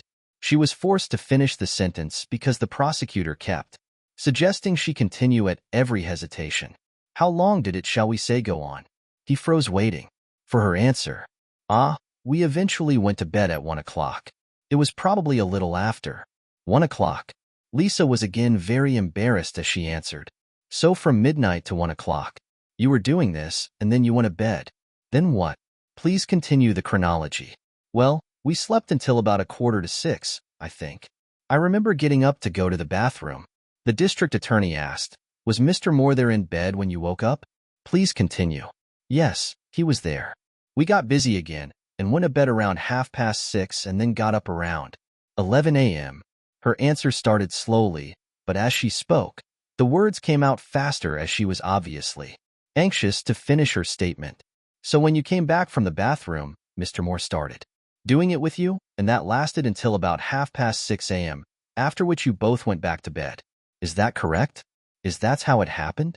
Lisa was very embarrassed and replied, No, it wasn't exactly like that. He didn't wake up when I went back to bed. I woke him up. The DA was clearly surprised by her answer, but quickly came to his senses and asked, You woke him up. What did you do? Shaken by the shoulder, until he woke up so you could offer to take him up on it?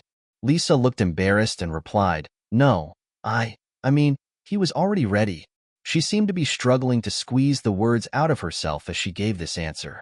The district attorney realized that he was succeeding in finding common ground with the jury.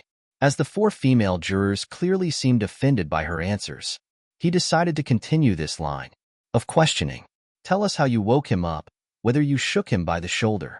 Lisa seemed resigned to having to keep answering, especially after Judge Cox overruled her attorney's objections. I just started doing it with him. That's when he woke up. She was very red in the face and kept her head turned away from the jury, which was the exact opposite of what her attorney had suggested. He asked them both to make eye contact with the jury so they could see if they were sincere. Now Jeff Bagden was ready for the coup de grace. Earlier you told your attorney that you love your husband. Is that true? He waited for an emphatic yes from Lisa, an answer accompanied by a vigorous nod of the head. Then he continued, I'm a little confused. You tell us how much you love your husband, but you just finished describing how you spent the night he took his life. That night you spent in his best friend's bed and acted like a woman who has no respect for her husband. How can we believe that you could not have been involved in his destruction? He stood and waited for a few moments, but it was obvious that Lisa wasn't going to answer his last question. She cried quietly, hiding her face in her palms. Judge Cox finally put an end to her suffering by asking if there were any more questions for the defendant or follow-up questions from the defense. When everyone answered that there were none, the judge announced that the court would recess for lunch. The courtroom was nearly empty when Lisa finally pulled herself together and left the witness stand, joining her attorney and her client. The 3 of them went to a very somber lunch during which the experienced attorney warned them that the case could now go either way. Privately, he was somewhat more pessimistic, as both his clients had failed on the witness stand. The afternoon court session ended quickly, as Basil Smith announced that there were no more defense witnesses. Both attorneys prepared for their closing statements, and there was no surprise in either of them. The prosecutor told the jury that there were too many explanations for the innocence of both defendants. Defense counsel stressed the circumstantial nature of the case, the absence of a body, the possibility that he might be alive, and the fact that no real motive had been offered for Mark's murder. The case was submitted to the jury by 4 o'clock in the afternoon, and they deliberated for 2 hours before retiring for the night. The next morning, Lisa and Blake went to Basil Smith's office to await word that the jury had reached a verdict. While his 2 clients waited in one of the conference rooms, Basil Smith was attending to other business. He had warned them that it could be a long time before they heard from the courthouse, and he was right. While they had to share the conference room, Lisa and Blake put aside their differences and talked about the chances of acquittal. Both of them hadn't given up hope, and neither of them could accept that the jury would believe them capable of murder. Finally, at 3:30 p.m., the call came. The jury had decided their fate. Lisa's parents came into town for the trial, though they were not present at the courthouse during her testimony. She was very grateful to them for this, as it meant they did not hear her confessions at the trial. They kept in constant contact with the court throughout the day and were informed when it became known that the jury had reached their verdict. Lisa was relieved to feel their support, sitting at the defense table next to her attorney. The announcement of the verdict happened very quickly. Lisa and Blake were found guilty of second-degree murder. Neither of them could believe it, and Lisa burst into tears again. while Blake pounded his fist on the table in frustration. After only a couple minutes, they were handcuffed and taken to the custody of the deputies on duty. Lisa only had a couple minutes to talk to her parents and confess her innocence. Being normal parents, they joined her grief. Before the two convicted murderers were taken to their cells, they were told that they would be back in a week for sentencing. It was a very bad ending to a difficult day. The week between conviction and sentencing passed quickly. During this time, Lisa's parents visited her daily, and Blake was visited once by a cousin. His parents were dead, and he was an only child. The week passed very slowly for him, and he soon realized how slowly time drags when you were in custody. He also began to realize how bad his future looked. Lisa was still in denial about his future and refused to talk about it when his parents brought it up. Fortunately, the sentencing announcement only took a few minutes. Both received sentences ranging from 15 years to life. Basil Smith sympathized with their situation and said he would review the court records to see if an appeal was possible. After the sentencing, things moved very quickly. Within 3 days, both convicts were transferred from the local jail to a state prison. The women's prison to which Lisa was assigned had a good reputation, but the same could not be said for the one to which Blake was sent. It had been the site of numerous riots over the past few years. Now that the trial and sentencing was over, the local media was no longer covering the case. Recent reports by local TV stations showed scenes of prisoners being transported in a converted school bus to the state prison. They may even have been stock footage used to make the TV stories brief, recounting the fates of two convicted felons.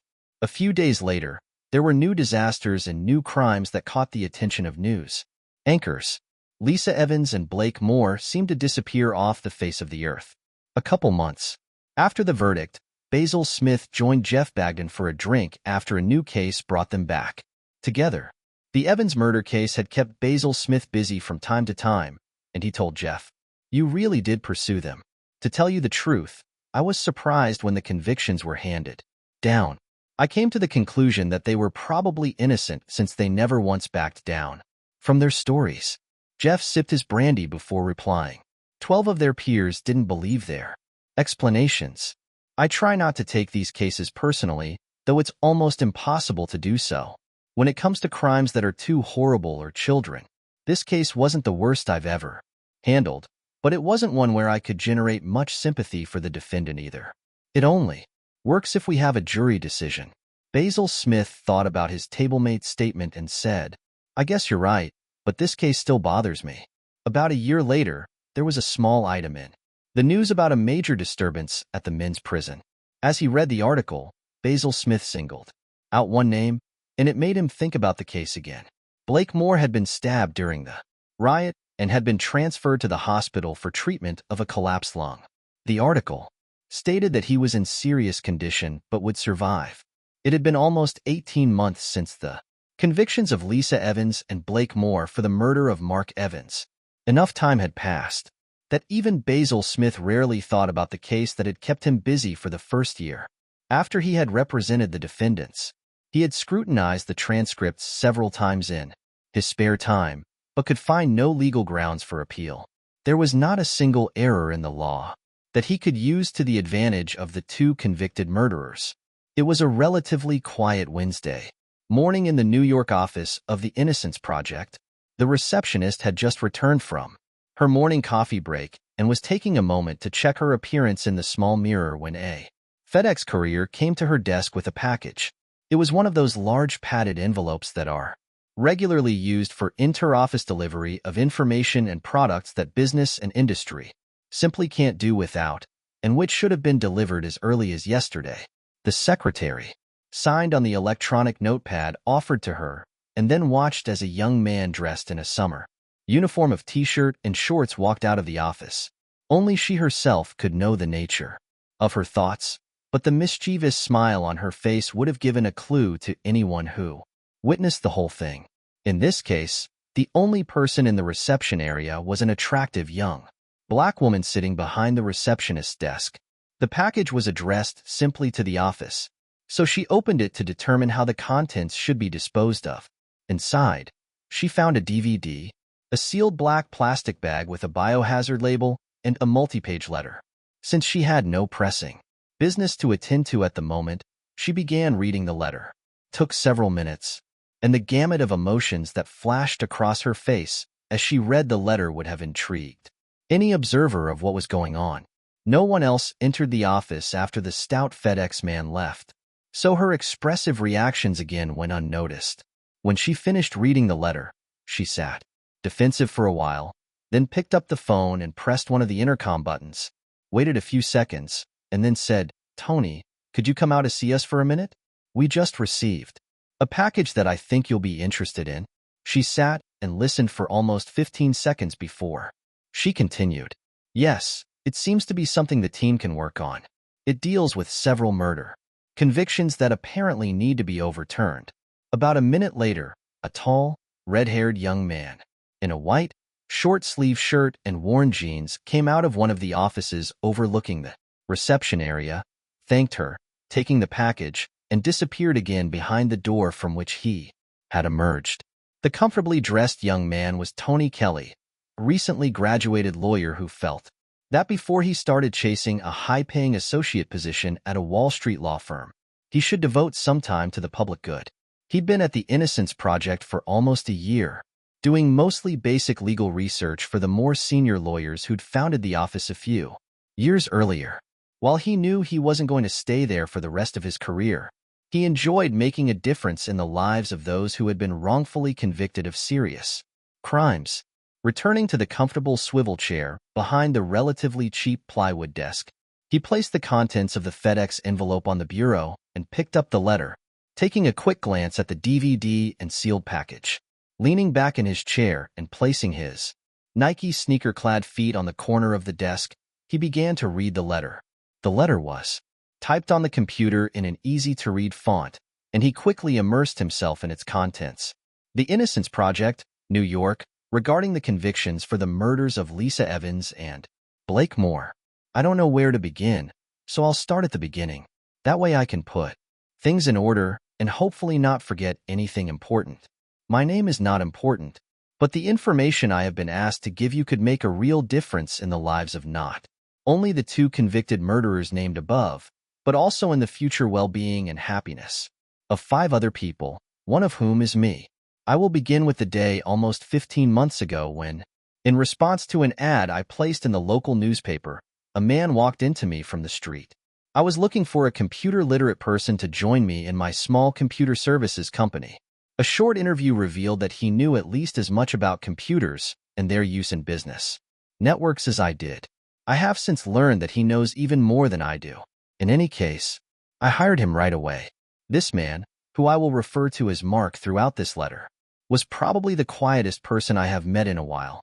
This had no effect on his ability to do his job, which he did very, very well. Within 2 months, my business grew by at least 50% due to his efforts, advice, and the long hours he seemed to insist on working. When he started working for me, he told me that he had just arrived in town and hadn't rented a place yet.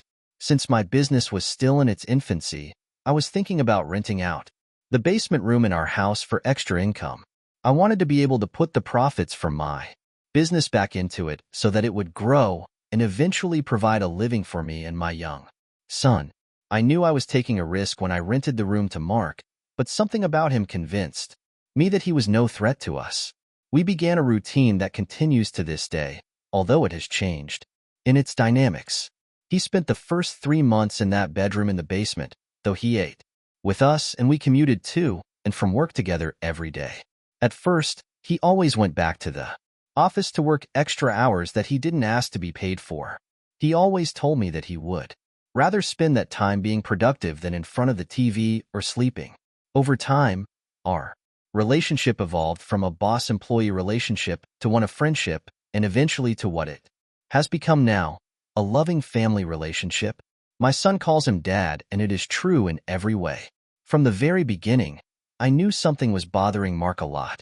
Over time, his extremely quiet nature and his frequent habit of going into deep thought about things I knew nothing about led to a confrontation of sorts between us. One afternoon, when the office was very quiet, I locked the door and called him into my private office. I was determined to find out what was bothering him so much as I began to realize how my feelings for him were developing. It took some time, but I convinced him to share what was bothering him. He finally told me that he was running from a failed marriage that had shaken him to his core. He told me that his wife had betrayed him, along with a good friend, and that he had almost committed murder and suicide because of it. We continued to talk for the rest of the day, sharing our worries about unfaithful spouses. My husband left me for another woman and Mark left his wife because of her relationship with another man.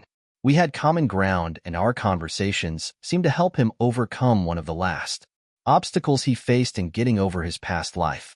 This conversation was also the catalyst that brought us together. We started seeing each other on weekends, maintaining two separate relationships, employer and employee during the week and man and woman on Saturdays.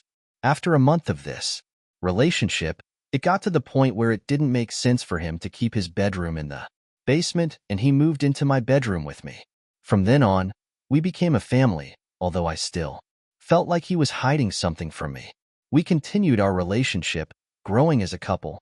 I know I love him, and I'm sure he loves me and my son. I really should say our son because that is how he feels about him. The boy is about to turn 4 and needs a loving relationship with his father, something his biological father has utterly failed to provide. He hasn't seen his biological father since he was too young to remember him. This was the situation we found ourselves in 4 days ago when Mark collapsed at work. It took 3 days in the ICU before they decided that his problem was heart-related and that he would need open heart surgery to correct a condition that apparently had been with him since birth. Once his condition stabilized, he was moved to a private room. Now he was awake, and we could finally talk to each other. When I first walked into his room, I knew right away that something was wrong and that it was seriously bothering him. It was then that he told me this story that he was afraid he would die with him if he didn't have heart surgery. It was very important for him to finally close the door on this episode in his life. He told me this story over the course of the day, and once I agreed to print it for him and make sure it got into your hands, it seemed like the whole weight of the world fell off his shoulders. Now he's asleep and I'm typing it on my laptop and our son is lying on the bed next to him sleeping too. I think I will have most of the night to finish this letter. I still have to get home and create the DVD, which I will talk about later, and pick up a few other things before I can send this information to you. I really want to have the letter ready to send by noon tomorrow. The problem of sending it from someplace that will not allow you to trace its return to us must also be solved. The story my husband told me, which is what he is to me, began almost 2 years ago. He was happily married to Lisa and their marriage was almost in its 6th year. One night, not sure why it caught his attention, he noticed a small oval bruise on the side of her right breast. At first, he thought it was just a bump that appeared when she bumped into a corner of furniture at home or in the office where she works as a part-time secretary. He said it began to bother him as he lay there as it looked more like a love bite than a bruise, and he knew it was through no fault of his own. Thoughts of it kept him awake most of the night as more and more scenarios of how that bruise came to be appeared in his head. Thoughts of it didn't leave him the next day when he went to work. By the time he got to his office, he decided he had done something stupid. After all, he had absolutely no evidence that anything bad had happened. He figured it was all just circumstantial evidence. Just before lunch, the manager of the parts delivery department stopped by his office. He had ordered a tracking device for a trial run to better coordinate the delivery service. He wanted Mark to evaluate it and make recommendations. Mark was left with the device, the software, and all instructions on how to use it. It didn't take him long to decide how he would test it. 3 days after installing the device in his wife's car, he was sitting at his desk at work and decided to test the monitor program to see if it was still monitoring his wife's car. She told him she was going shopping in the afternoon, but the tracking device showed that she had left the house and headed straight for the home of Blake Moore, his best friend. An hour later, he checked again, but her car was still there. Not believing something was going on, he called her cell phone. When she said she was out shopping, he immediately knew something had gone drastically wrong. That evening, he casually asked her how Her day had gone and had to listen to her explanation about going shopping. He told me that he felt almost physically sick, but decided he shouldn't jump to conclusions. He decided to observe her for another week while he was out of town on business. He managed to follow her car through 3 states when she spent time at Blake's house from 8 o'clock in the evening until 2 in the morning. When he talked to her the next day, she told him she had been home all the previous night. Apparently, the shock of confirming her infidelity was too much for him. When he returned from his trip, he contemplated destruction. He knew his friend Blake was a real ladies' man, but he never thought the latter would go after Lisa. Likewise, his wife's portrayal had nearly ripped his heart out of him. That first night back home, he visited the elderly widow next door, ostensibly to retrieve a wrench from her late husband's toolbox. Mark knew that her late husband had long ago hidden the gun at the bottom of his large toolbox, apparently because his wife had forbidden him to keep guns in the house. One day, he showed it to Mark while the two of them were having a beer. Instead of taking the pipe wrench, Mark found and took the revolver from the toolbox. As he explained to me, he intended to use it to destroy Mark and Lisa and then kill himself. He decided he would wait until the next time they got together while he was in town. He would have no problem quitting his job and heading to Blake's to catch them together and then exact his final revenge. Since he'll have to keep an eye on his wife's car for a few weeks, he's ordered one of the tracking devices for himself so he can return the one he was given for evaluation. Thankfully, Lisa and Blake didn't have to make a date for almost another week, because if they had, my son and I never would have had the great pleasure of seeing Mark. In the days he had to wait for them to get together, he came up with a better plan. He decided to try and frame them for murder and described to me how he did it. It took a whole week to devise the plan and another week to get everything he needed to carry it out. When everything was ready, he made an excuse to go away on a weekend business trip. Pretty sure the two would meet while he was out of town. After watching his wife's car during his absence, he finally saw her leave their house and drive to Blake's. This was the signal to put his plan into action. He was creating a paper trail to make it look like he was in the process of divorcing his wife. The last item was an email to the lawyer that would point directly at Lisa and Blake. Apparently, he had almost forgotten to send it, and that could mean the whole plan would fall apart. The last thing he did before he left his house was use his neighbor's revolver to fire a bullet into the passenger seat of his car and another into one of the wooden blocks he had assembled. The sound of the shot was muffled by an old blanket and the fact that he was in a closed garage. He told me that firing those bullets was a huge relief to him because he knew he had finally started down the path to his revenge. You should look for archived newspaper articles, which can be found online. Mark followed the trial daily online and said that most of the story about what he did was written by court reporters. When he started telling me about what he had done, it all seemed to add up to one long story. I didn't want to interrupt him, so I may forget to mention a detail here. Also, pick up a copy of the court transcript. Mark thinks that all of them together should clear things up. First, he drove his car to a park near Blake's house and found a secluded spot where he could work on preparing his death.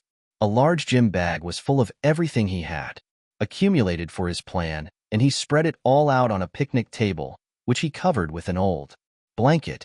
The first thing he unloaded was the pieces of firewood, plastic sheeting, and the spare tire. Using the plastic on which he stacked the firewood and spare tire, he created an obvious drag trail that led to the paved road. The tire was then returned to the trunk.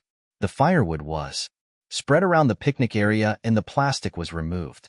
He used a small Maglite flashlight to do all this, and when he was done, he sat down quietly at the table to see if anyone would show up. Seeing the flashes of light that occurred while he was setting everything up, sitting down, he inserted a large needle into his left hand to draw blood.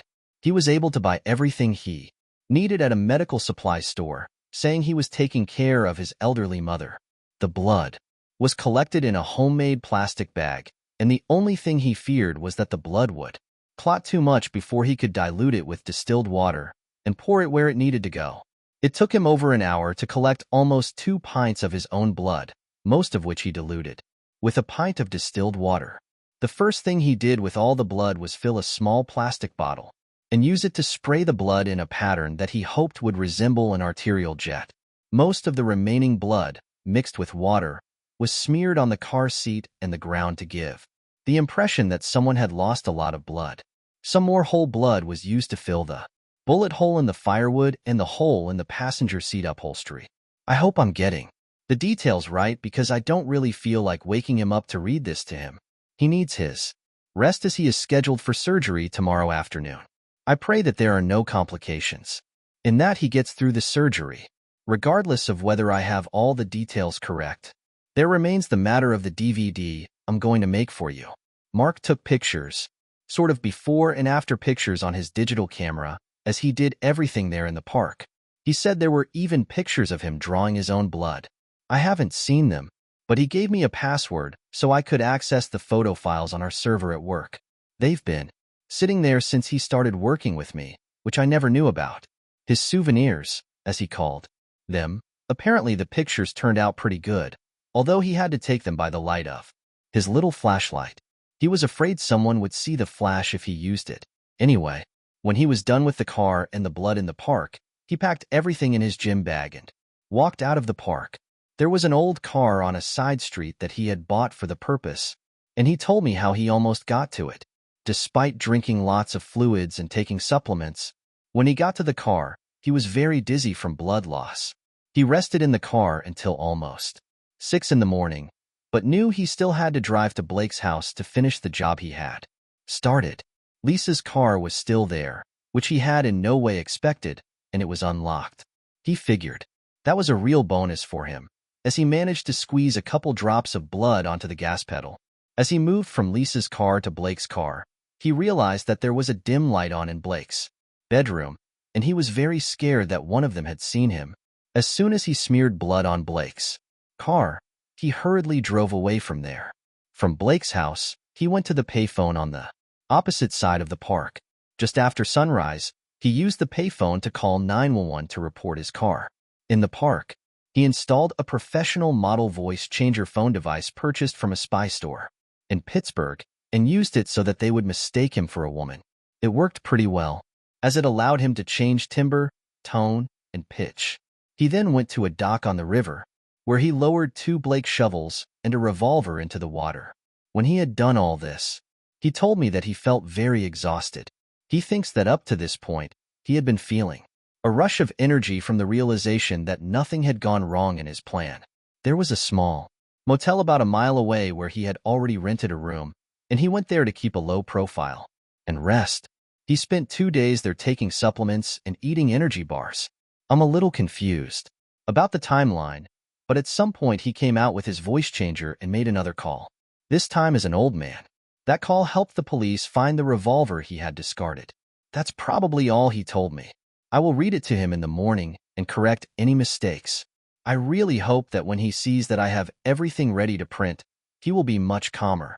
The whole reason he told me this story and insisted that I send it to you is that he wants to break the last thread holding him back from his former life as Mark Evans. Sometime before he got here, he acquired the identity he uses now and by which my son and I know him. He wants to keep that identity and never be Mark Evans again. Please do everything you can to overturn the convictions of Lisa Evans and Blake Moore. Tomorrow, I'll pick up a copy of the New York Times and an inkwell. We'll use a piece of the front page to put all of Mark's fingerprints, so they're clearly visible. Then we'll prick his finger and make a big blood stain on the paper. When it's compared to the DNA from the park, it will be proof that he's alive. All of this should be enough to get them out of jail. That was the end of the computer-printed letter, but an additional handwritten message at the bottom read, Mark came out of surgery in very good condition. He wants me to fly to Seattle tomorrow and send this package. I hate to leave him, but I know he will feel much better after sending it. I told you before that this will affect 5 of us, but I see I never explained what I meant. Mark and I are expecting twins in about 3 months. Tony Kelly turned the last page to see if anything had been added to the back, but it was blank. He swung his feet off the corner of the desk and turned to look at the other items that were in the package. The DVD was labeled photos taken in George Washington Park. On the back of the black plastic envelope, was scrawled fingerprints and DNA. He took another look at the printed pages, checking for additional handwriting on the back of each, and then called one of the senior attorneys. This was not something he could handle alone. It took only a short time to confirm that the DNA did indeed belong to Mark Evans, and the fingerprints confirmed that he was still alive when they were compared to those taken from his car found in the park.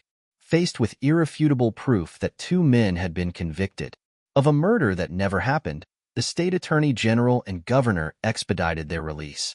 A week later, they were back in the courtroom where they were convicted, along with Basil Smith, Lisa's parents, and even District Attorney Jeff Bagden with some state representatives. The state attorney general apologized to the court system and the state for their botched conviction. He also stated that there is no doubt that the blame for this whole unfortunate case lies with Mark Evans. The judicial system had worked, but it had been diverted from justice by the concerted efforts of one determined man. He then announced that their department would make every possible effort to find Mark Evans and hold him accountable for the considerable amount of money he had caused the city and state to spend. The cost of police, forensics, litigation, and jail time will be tallied, and he intends to seek reimbursement. Charges will also be filed.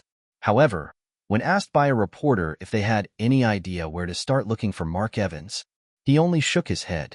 Blake Moore seemed to have changed for the better. The cocky and arrogant man had been replaced by someone who seemed much more inclined to compromise. He apologized to Lisa for instigating the chain of events that had resulted in them spending almost a year and a half in jail. Lisa didn't seem to care at all. It seemed that she had become completely despondent and longed only for one thing: to leave the courthouse with her parents. Before the two of them left, both Basil Smith and the district attorney apologized for what had happened. Both attorneys felt they had been badly misled by the machinations of Mark Evans. It seemed to both of them that they should have been smarter than to be duped by a vindictive husband. Later, they both thought they would have to pay much more attention to the details of future cases. Although the state attorney found that the state was not liable, Lisa and Blake received a payment of $50,000, waiving their right to further legal action or compensation. Shortly after receiving the check, Blake Moore left town.